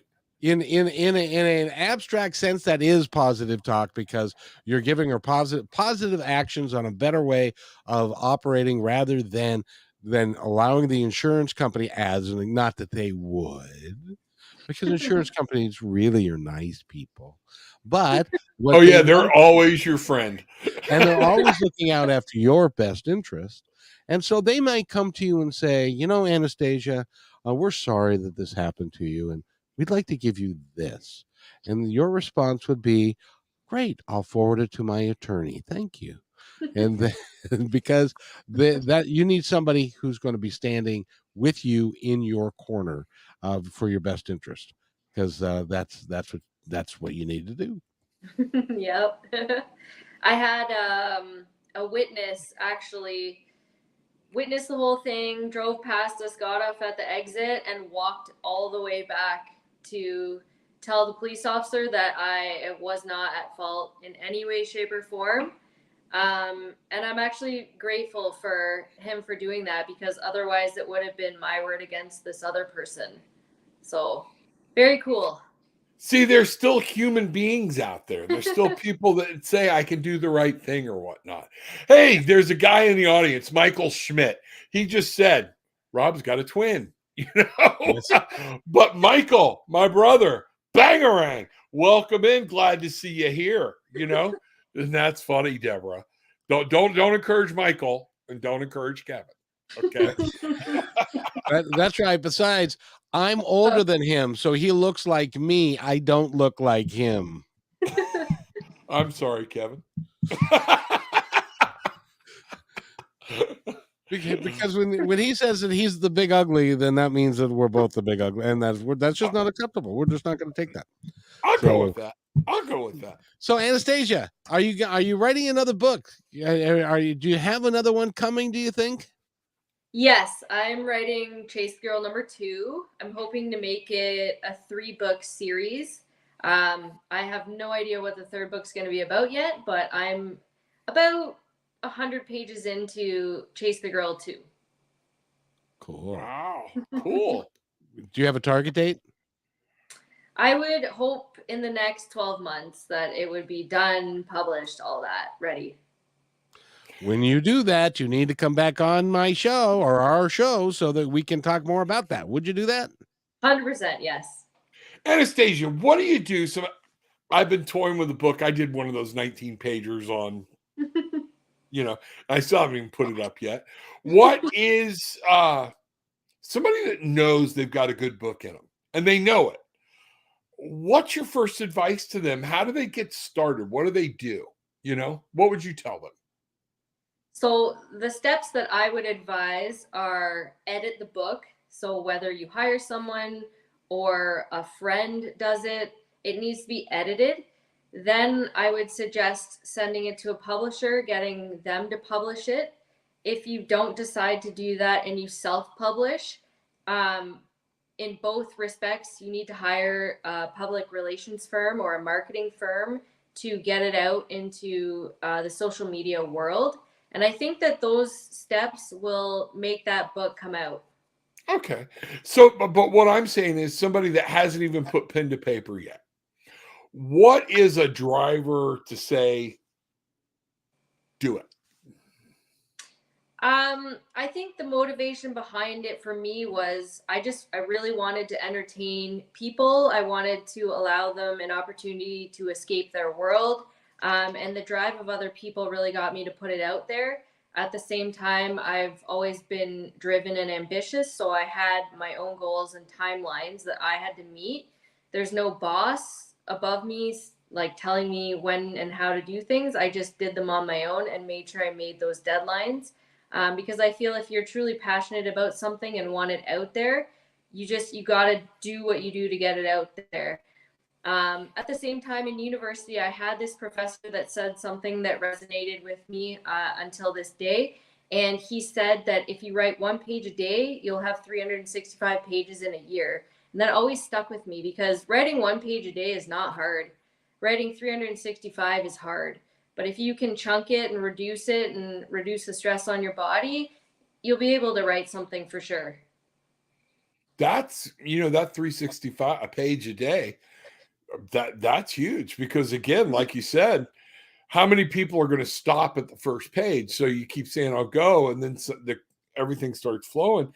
You wind up with 2 in 6 months. You got 365, and there's going to be days you want to write 3 or 4. You're just in the flow. So that's I never thought about it that way. That's awesome. Thank you. Yeah. That's a really good way of looking at it too. Because now when you write a page a day, can you remember tomorrow what you wrote 2 days ago? I can remember the next day what I wrote, but if it was like 3 months later or something, I'd have to reread it. Yeah. Yeah. Now, staying with it is going to be important. Yes. Once you start that, keep going. Okay. Yeah. Now, do you have no, that's all right. I was just kind of curious. Do you have a game plan of what the book is going to be, or does it write itself as you go? For me, mine wrote itself as I went. I just had flooding thoughts that I was like, oh, I should write that down. And eventually I just had a book. There was no synopsis that I was like, okay, I got to write around this topic. It kind of just flowed out. But I'm sure there's people that might have an idea that they want to brainstorm around and create something from the idea. And gotcha. By the way, we're talking to Anastasia McIntosh, who wrote the book Chase the Girl. I'm curious to know, as you were writing the book and putting it down, at what point when you put the knife in her chest, was that an spontaneous thing, or were you planning that for a period of time? It was spontaneous. I was like, oh, I should probably write about that. So I just wrote it. Yeah. Wow. Okay. And then what a thought, So when you think your life is going bad, you know, know, especially when she couldn't remember exactly how or why this knife ended up in her chest.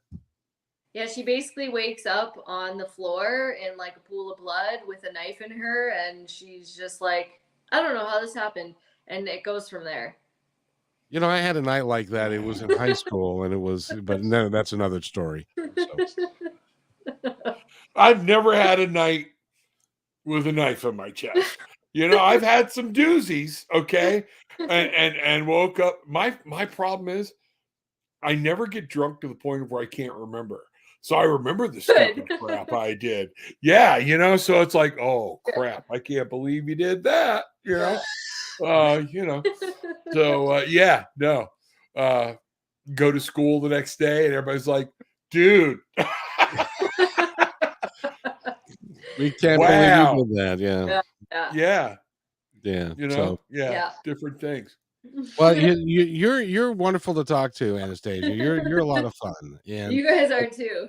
I've been laughing. And I know that you and Rob, and being in law enforcement and working with the kids, I'm glad you're working, because you seem to be a very nice person to be working with adolescent people that are just happen to be in jail. Yep.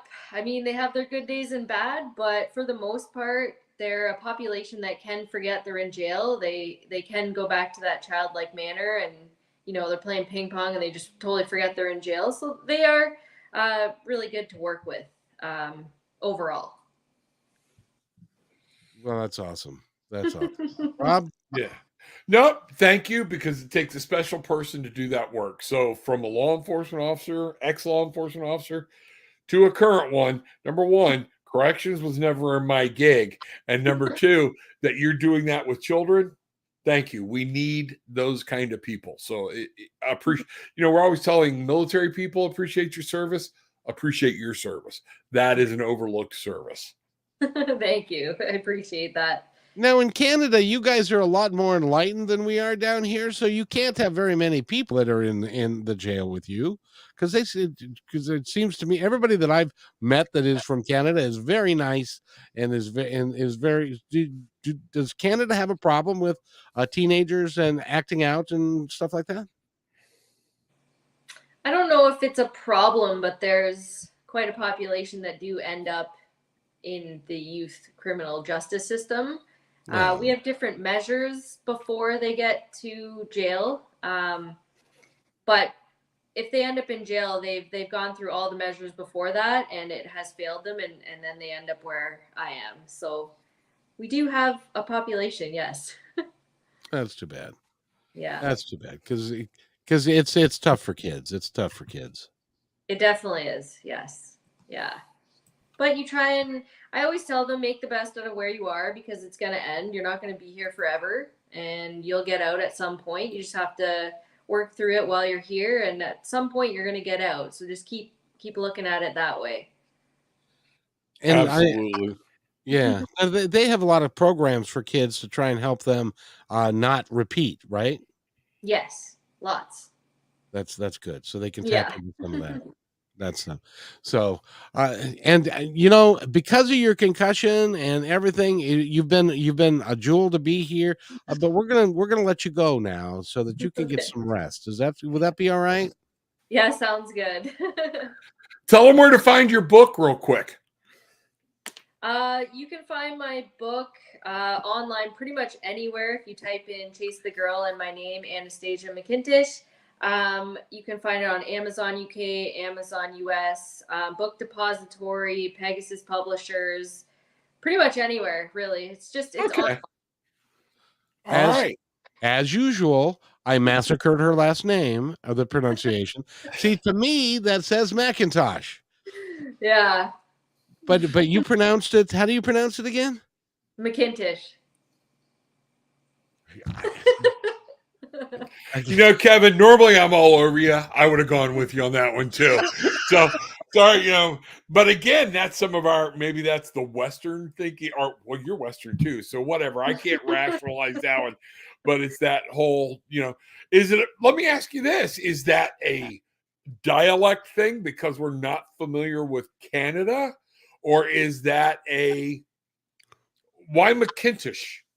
I like it. It just is that way. I think that I don't think it's a US Canada thing. I think there's ways of pronouncing it. Macintosh, McIntosh. I don't know. I think there's just multiple ways. Okay. So it just is what it is. All right. Good deal. Anastasia, it was awesome to meet you. Thank you very much. It's awesome to meet you guys too. Thank you for having me. Get some rest, and the book is going to do very well. Go get Chase the Girl by Anastasia. I'm not going to say her last name. Anastasia. I will. Yeah, go Anastasia McIntosh. Okay. I did all right. Name. Yeah, there we go. Perfect. That was a fine way to say McIntosh. I must see. Hoi. All right. So thank you so much, Anastasia, and have yourself a wonderful day. Thanks, and you guys too. Go ahead and hit that red button, and you get to leave the studio and have a nice trip home. Thanks, you too. See ya. Bye. All right. She was delightful. Yeah, she was.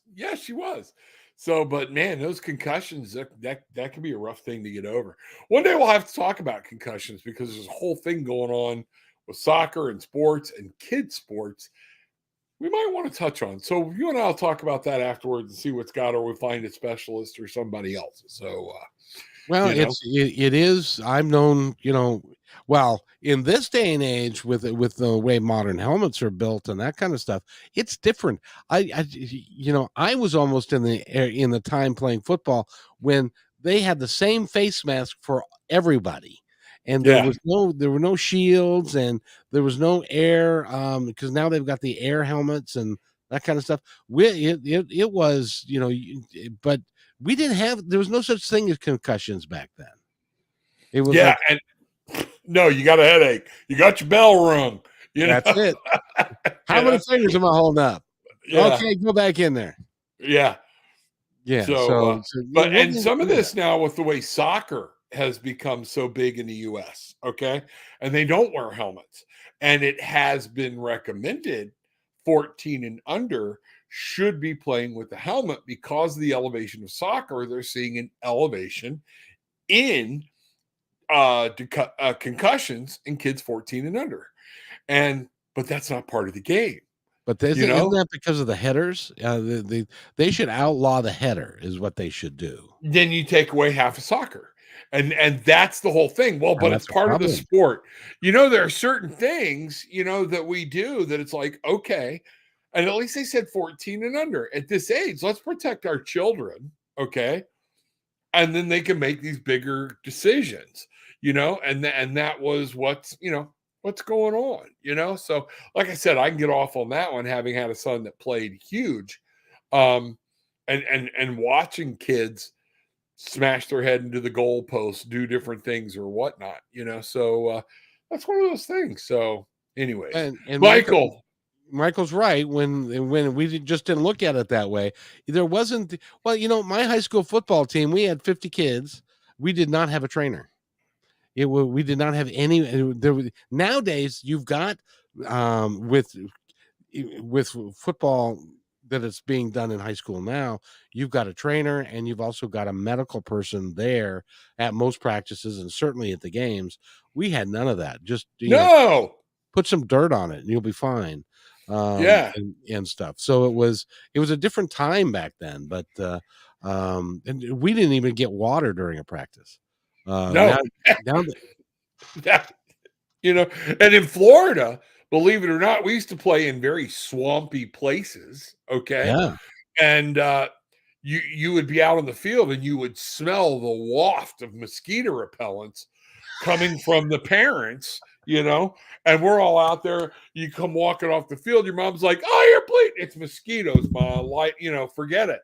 Now in Florida, they're actually looking at what is the density of the mosquitoes during this game, and they will move them. We had a mosquito problem here several years back, and they moved the games so they weren't playing night games to keep the mosquitoes from being a problem.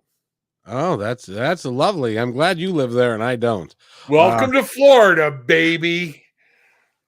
These days, JB needs a brain bucket just to walk across the room. I have no idea what that means.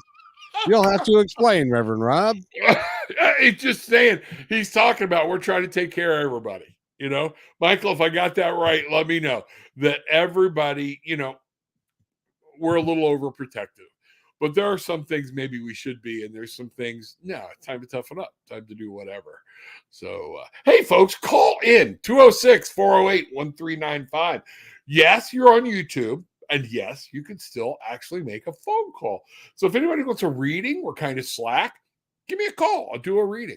We got 20 minutes or so left in the show. So yeah, give us a call. You can test out our technology to make sure. Yeah, if you got a topic, if you got something you want to bring up, if you just want to say hi, give us a buzz and let us know what's going on with you and your life. Let Kevin meet you. He's just learning some of the tribe now. And there's so many more, but thank you for everybody's that's going on. Thank you. I got my cards here. We're ready to go. So, Kevin, is there something on your mind that, that is kicking around up there, or that you're like, let's talk about this? Well, we've talked about it several times in regards to moving the show. See, I guess there are all right. There's a couple of schools of thought. Okay, here we go. Now, in the YouTube world, what they will tell you, and you're talking to a guy and a consultant today, and he will tell you fewer episodes, better content, niche it down, produce like one a week. Maybe one every other week, and that's what you should produce. I, on the other hand, am an old radio guy, and I believe more is better. And so 2 hours a day, 5 days a week is really my mission and my passion. That's what I want to do, so that we can talk about great stuff and have enough time to do that, and we can include the audience, and like with Bruce and Michael and Kayla from my side, and Holly, and we can have an inclusive club. So I like to do more, but what is, according to the cards, should we be doing more, or should we be niching down and doing less? Well, no, it's not more or less. And one of the things I know right here is, but we're trying to create something different. All right. This isn't your tip. I mean, how do you do a call-in show on YouTube pre-recorded? So you can't. We want to hear from people. We want to talk. We want to bring some people in. One of the things guests, hey guys, if y'all are listening, call in. Tell us what you think. I like knowing that we're going to be putting something positive out, right now, 4 days a week, 2 and 3 hours a day, in the evening. So people have something to listen to besides a lot of the other rhetoric that's out here.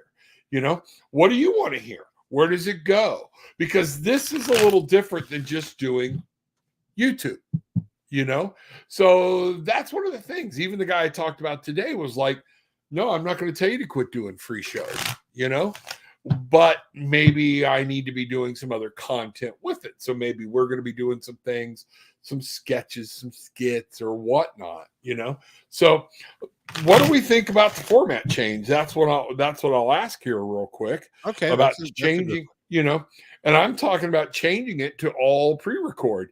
And I don't, people in here are talking. You're talking about Tarot with an Attitude, is that right? No, I'm talking about our show, and I just don't see. Yeah, no, No. Everything's coming up upside down. No, it's not going to be well. We need to continue on with this show with exactly what we're doing. But we need, and this is very important, we need people to understand we can't do this and keep doing this, okay, without your support. We need you to share the link. We need you to invite other people in. We need you to call in. We need you to say, hey, I am enjoying your show or whatnot, because if we're going to take this to the next level, it's going to take people's involvement. It's going to take that, let me call in or whatnot, drop a donation for Kevin, drop a donation for me, whatever. We're eventually going to have one donation bucket and we'll go from there, but at some point, if you want a show, you're going to have to support it. If you have a local radio show that you love, you got to go support the sponsors. So it's going to be incumbent on our listeners to help us. And if you like this, we do too, and we enjoy it. So we're trying to give something different and, throw some spirituality in there every now and then, throw some cards and do some things, but not just bring the same people to you all the time. So I think that's important.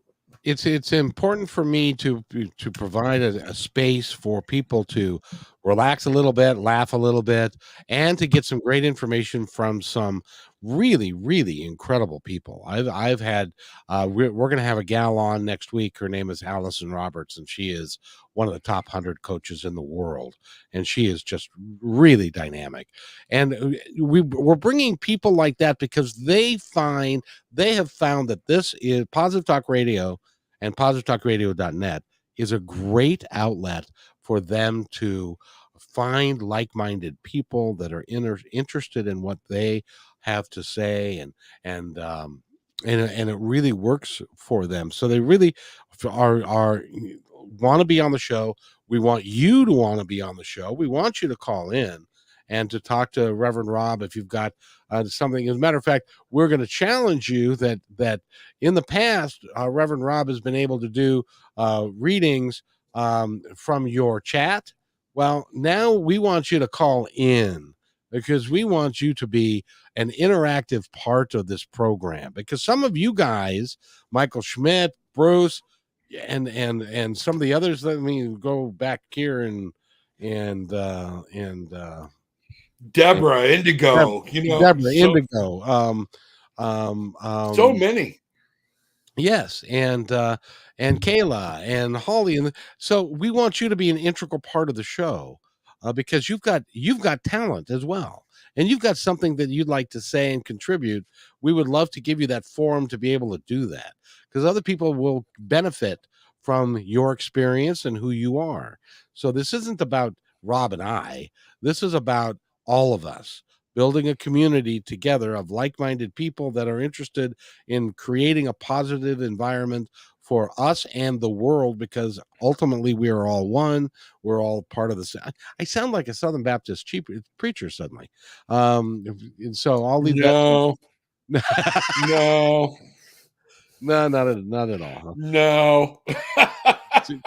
but it is my passion, and Reverend Rob has he saw that and he has acted on it, and now he's become part of it, and we are going to go down this road together, and we're going to take it as far as we can, but we're going to need sponsorships. We've got a great program for sponsorships.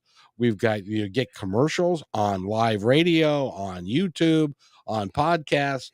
You get on all the websites. You get a lot of stuff, and we've been downloaded in 65 countries, all 50 states, to the tune of 100,000 downloads. So we are a growing and going concern. So I hope that you will hang with us, and because we got a lot to do, and you're part of it. We want you to be part of it.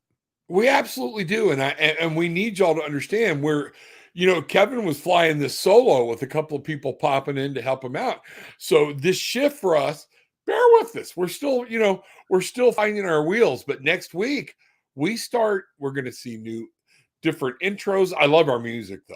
I love our music on our intro. So we got to make sure that stays the same. We just got to change it up.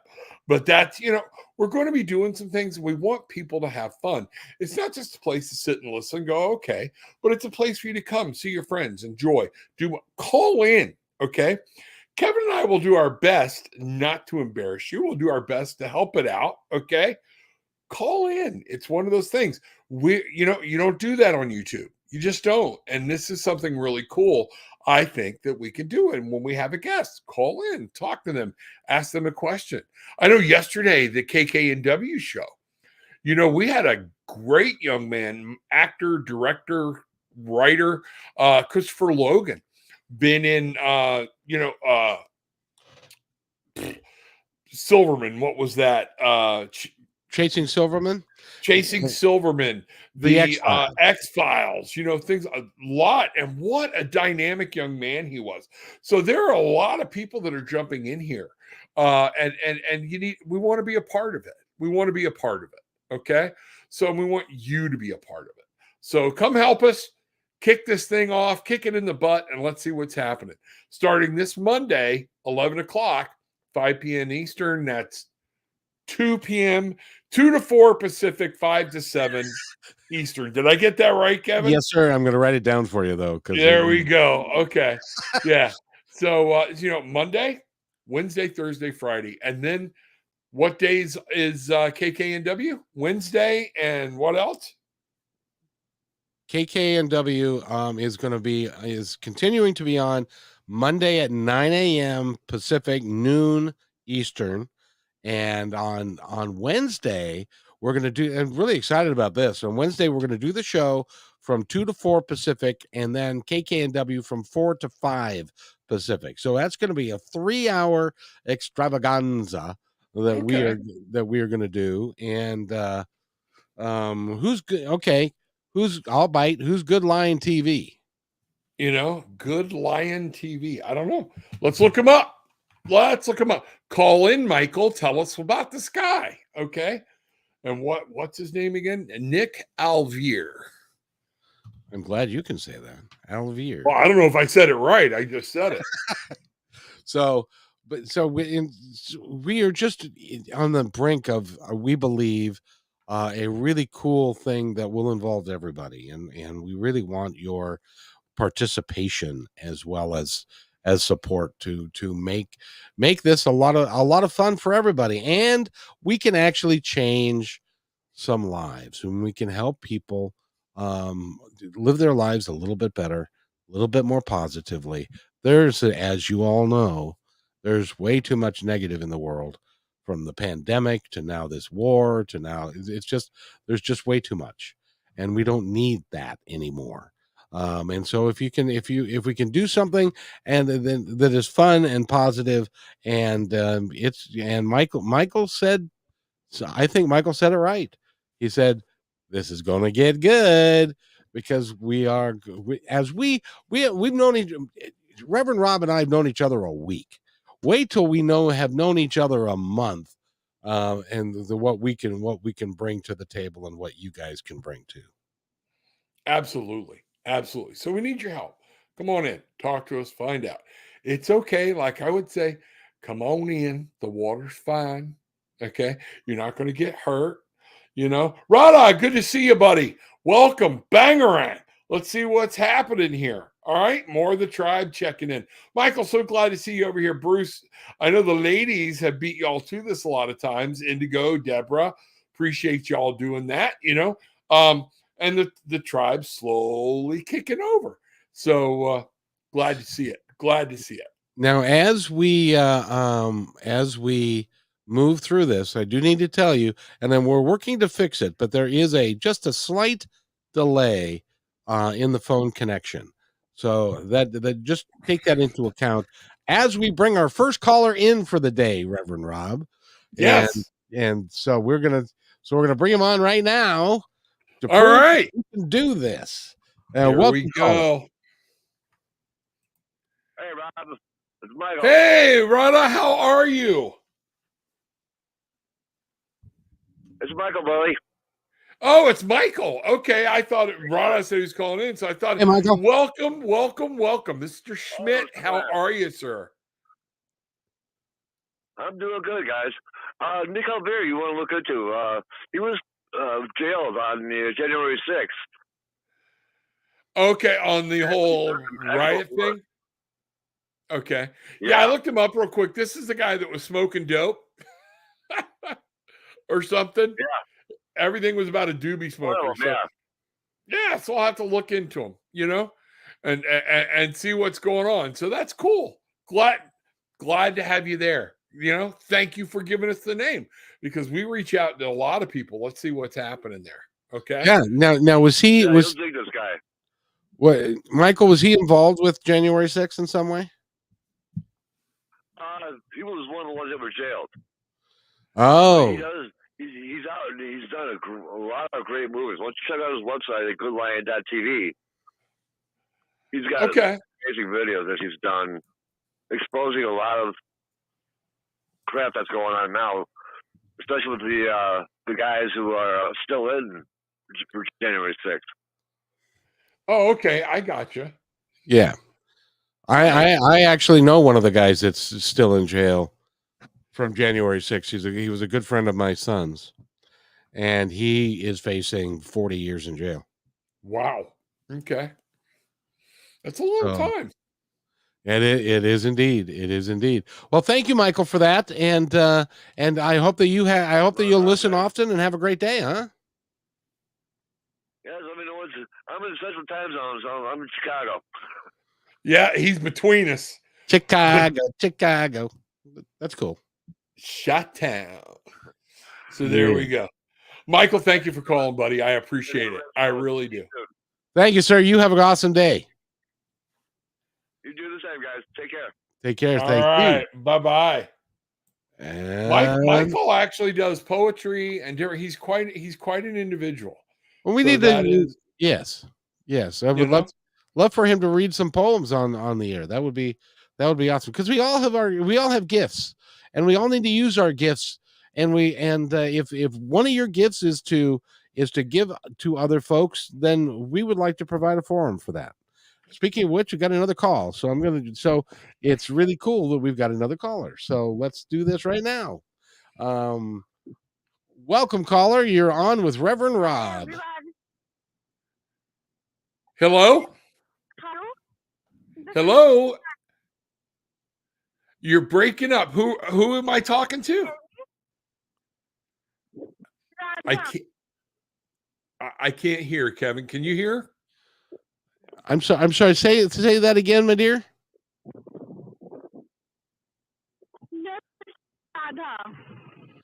Oh, it's Radha. Okay. Barely. You're breaking up really bad. Do you want to hang up and try calling back? Maybe you get a better connection? Okay, sure. Yeah, let's try that. Okay, let's try that, and we'll see what happens. So I'm going to drop that, and she'll call back in just a second. Yeah, plenty of lines. So it's not just you have to wait for somebody. So if you want to call in or whatnot. So we'll see if she. Go ahead. Wasn't she on KKNW? Didn't she call in? No, that was Priya. I don't I don't know if I don't know if this is the same person. I'm not sure. But she had a pretty good a good connection. I don't think this is the same person. But Priya called in. And that was awesome. She was great, So let's try it again. Here we go.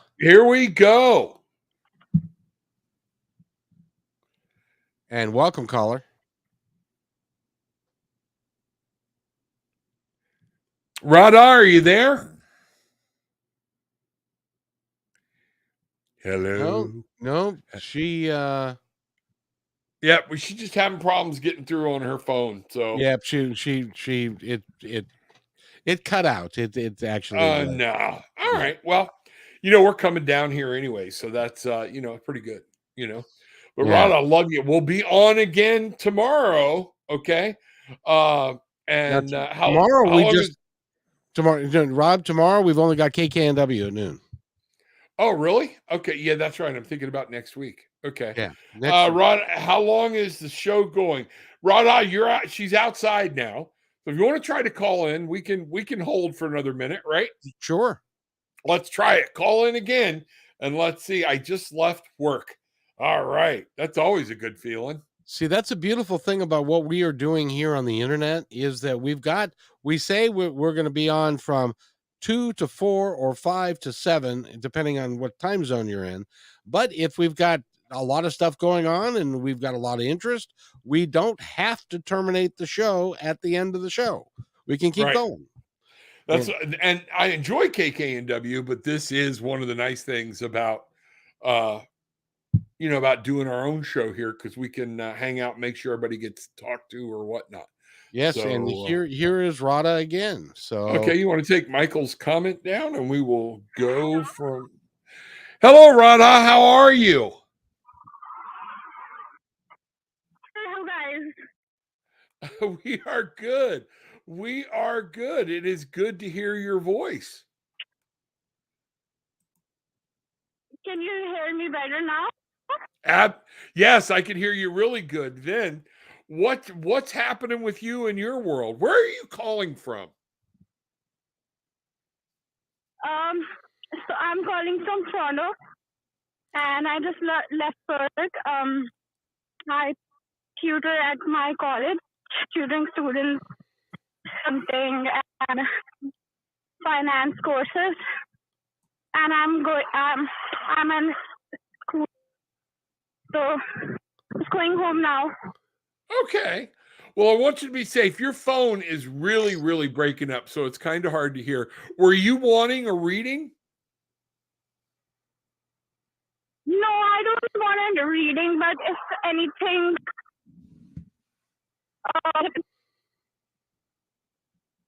like I don't have any specific question in mind, but yeah. Okay, we'll just I'll pop a couple of cards for you real quick, and let's see what's happening. Just to say thank you for calling in.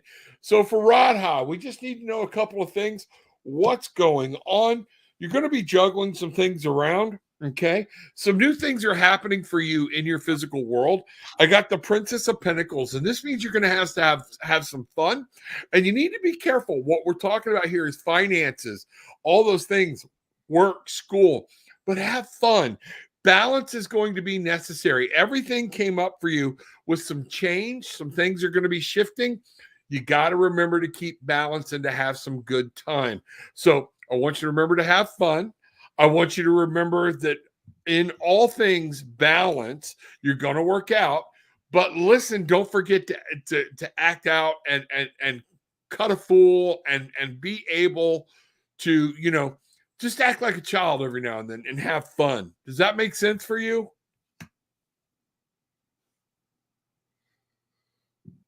Nope, I think we lost her. Could be. Radha, you there? She went into the no man's zone. Yeah, into the abyss. So that was, Radha, check us out. We'll be around, and so what are we doing tomorrow? Tomorrow we have Tracy Hemingway on KKNW. She's the hypnotherapist that you wanted to talk about. Okay. Yeah. And that'll be 1150 kknw.com. Go up to the top left, listen online. Don't click the big listen now button. You'll be listening to the show, whatever's over on the left. They kind of paid to be up there. So that's why they're there. But to listen to us online, 1150 kknw.com, top left, hit the listen, and you'll see listen online, and you can go from there. So love to have some of y'all call in on that show too. So Kevin, you got anything going on around you right now, or something that people need to know about? I know I got a lot going on. Well, I'm just preparing this weekend for Monday, which is going to be a big deal, and we're looking for it's going to be a lot of fun. We've got a lot of work to do to put it together, but it's just going to be great. And that's ultimately, folks, if you want to embrace this dream, this is the dream. You ready? In the United States, in the way it works in regular radio is that most stations are too small to do their own content. So what they do is they buy a show. It's called syndication. They'll buy a show, or a show is given to them, and they exchange the show. We want to have 600 shows with Positive Talk Radio on the air across the country. That really is what our dream is, and that's also part of why we're going to 2 hours a day, so that we can prepare for that and to make it fun for everybody. So tell your friends, tell people that you know, send out the links to folks, because we're going to have some extraordinary people. It's going to absolutely. And Holly just popped on and said, if you go to positivetalkradio.net, hit the press release, and the new show times are there. So you can look it up, find out what's going on. While you're there, drop a donation in for Positive Talk Radio. We would appreciate it, because it's going to help keeping these things. And beautiful people, we want to start getting people like Holly and Dana. We want to actually bring them on the payroll and get them paid. So some of that is what's going to help, things like that. We're going to talk about maybe being an associate of the show, and getting people in for sponsorships, and how you can do that. And you know somebody that needs to have a little bit of airtime, talk to us. Y'all know you can reach me at tarotwithanattitude.com. And Kevin, how do they reach the Positive Talk Radio.net? It's positivetalkradio.net. It's really pretty simple. And you just go there. And also there are podcasted shows. There are live shows. Reverend Rob will be there. You can also go to Positive Talk Radio on YouTube, as well as Tarot with an Attitude on YouTube. We're going to be all over the place, because we really want to get the message out about who we are. And go to positivetalkradio.net, and there's a press release there, talks about the new show and what we're going to be doing. In the future, we'll be publicizing who's going to be on when, and the more we do this, the bigger we're going to get. Some really big names to participate with us. I've interviewed John Edward before. We'll be able to get him back, and many others. So hang with us and tell your friends and family.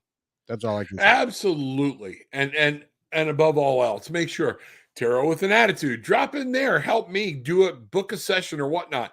Big thing coming Saturday, 4:00. My new class is Tarot Simplified 2. Some of you took the Tarot Simplified 1. This is the next step. You don't have to have taken it, but everybody that signs up for the class is going to be live online. We're going to actually be able to talk, see each other. We're going to read cards together. We're going to learn how to run spreads, do some interpretation of the card. It is going to be a great time. AscendedMasters.store, hit live, and look at what's going on, and you'll see my shining face there. Tarot Simplified 2. Don't miss it. Okay? See, and that was much better. Your shining face. I like that much better. There we go. We go. So, Reverend Rob, I'd like to thank you for being here. I'd like to thank everybody else for being here and participating with us today, because you, quite frankly, ladies and gentlemen, you're part of our dream, and we'd like to thank you very much for being there. And everybody have a great afternoon, and we'll see you tomorrow on Positive Talk Radio on KKNW at noon, 3:00 Eastern. Take care, everybody. Bang. Thanks for enjoying this episode all the way to the end. Please give us a like and subscribe to this channel. This has been a production of kmmedia.pro. Please visit our website, oddly enough, named kmmedia.pro, for more details about us and our mission, which is to provide great positive programming designed to inspire us all. I'm Kevin McDonald, and I'm proud of these shows, and I truly hope that you'll like them and share them with friends and family. So on behalf of our entire team, remember, be kind to each other, because each other's all we've got.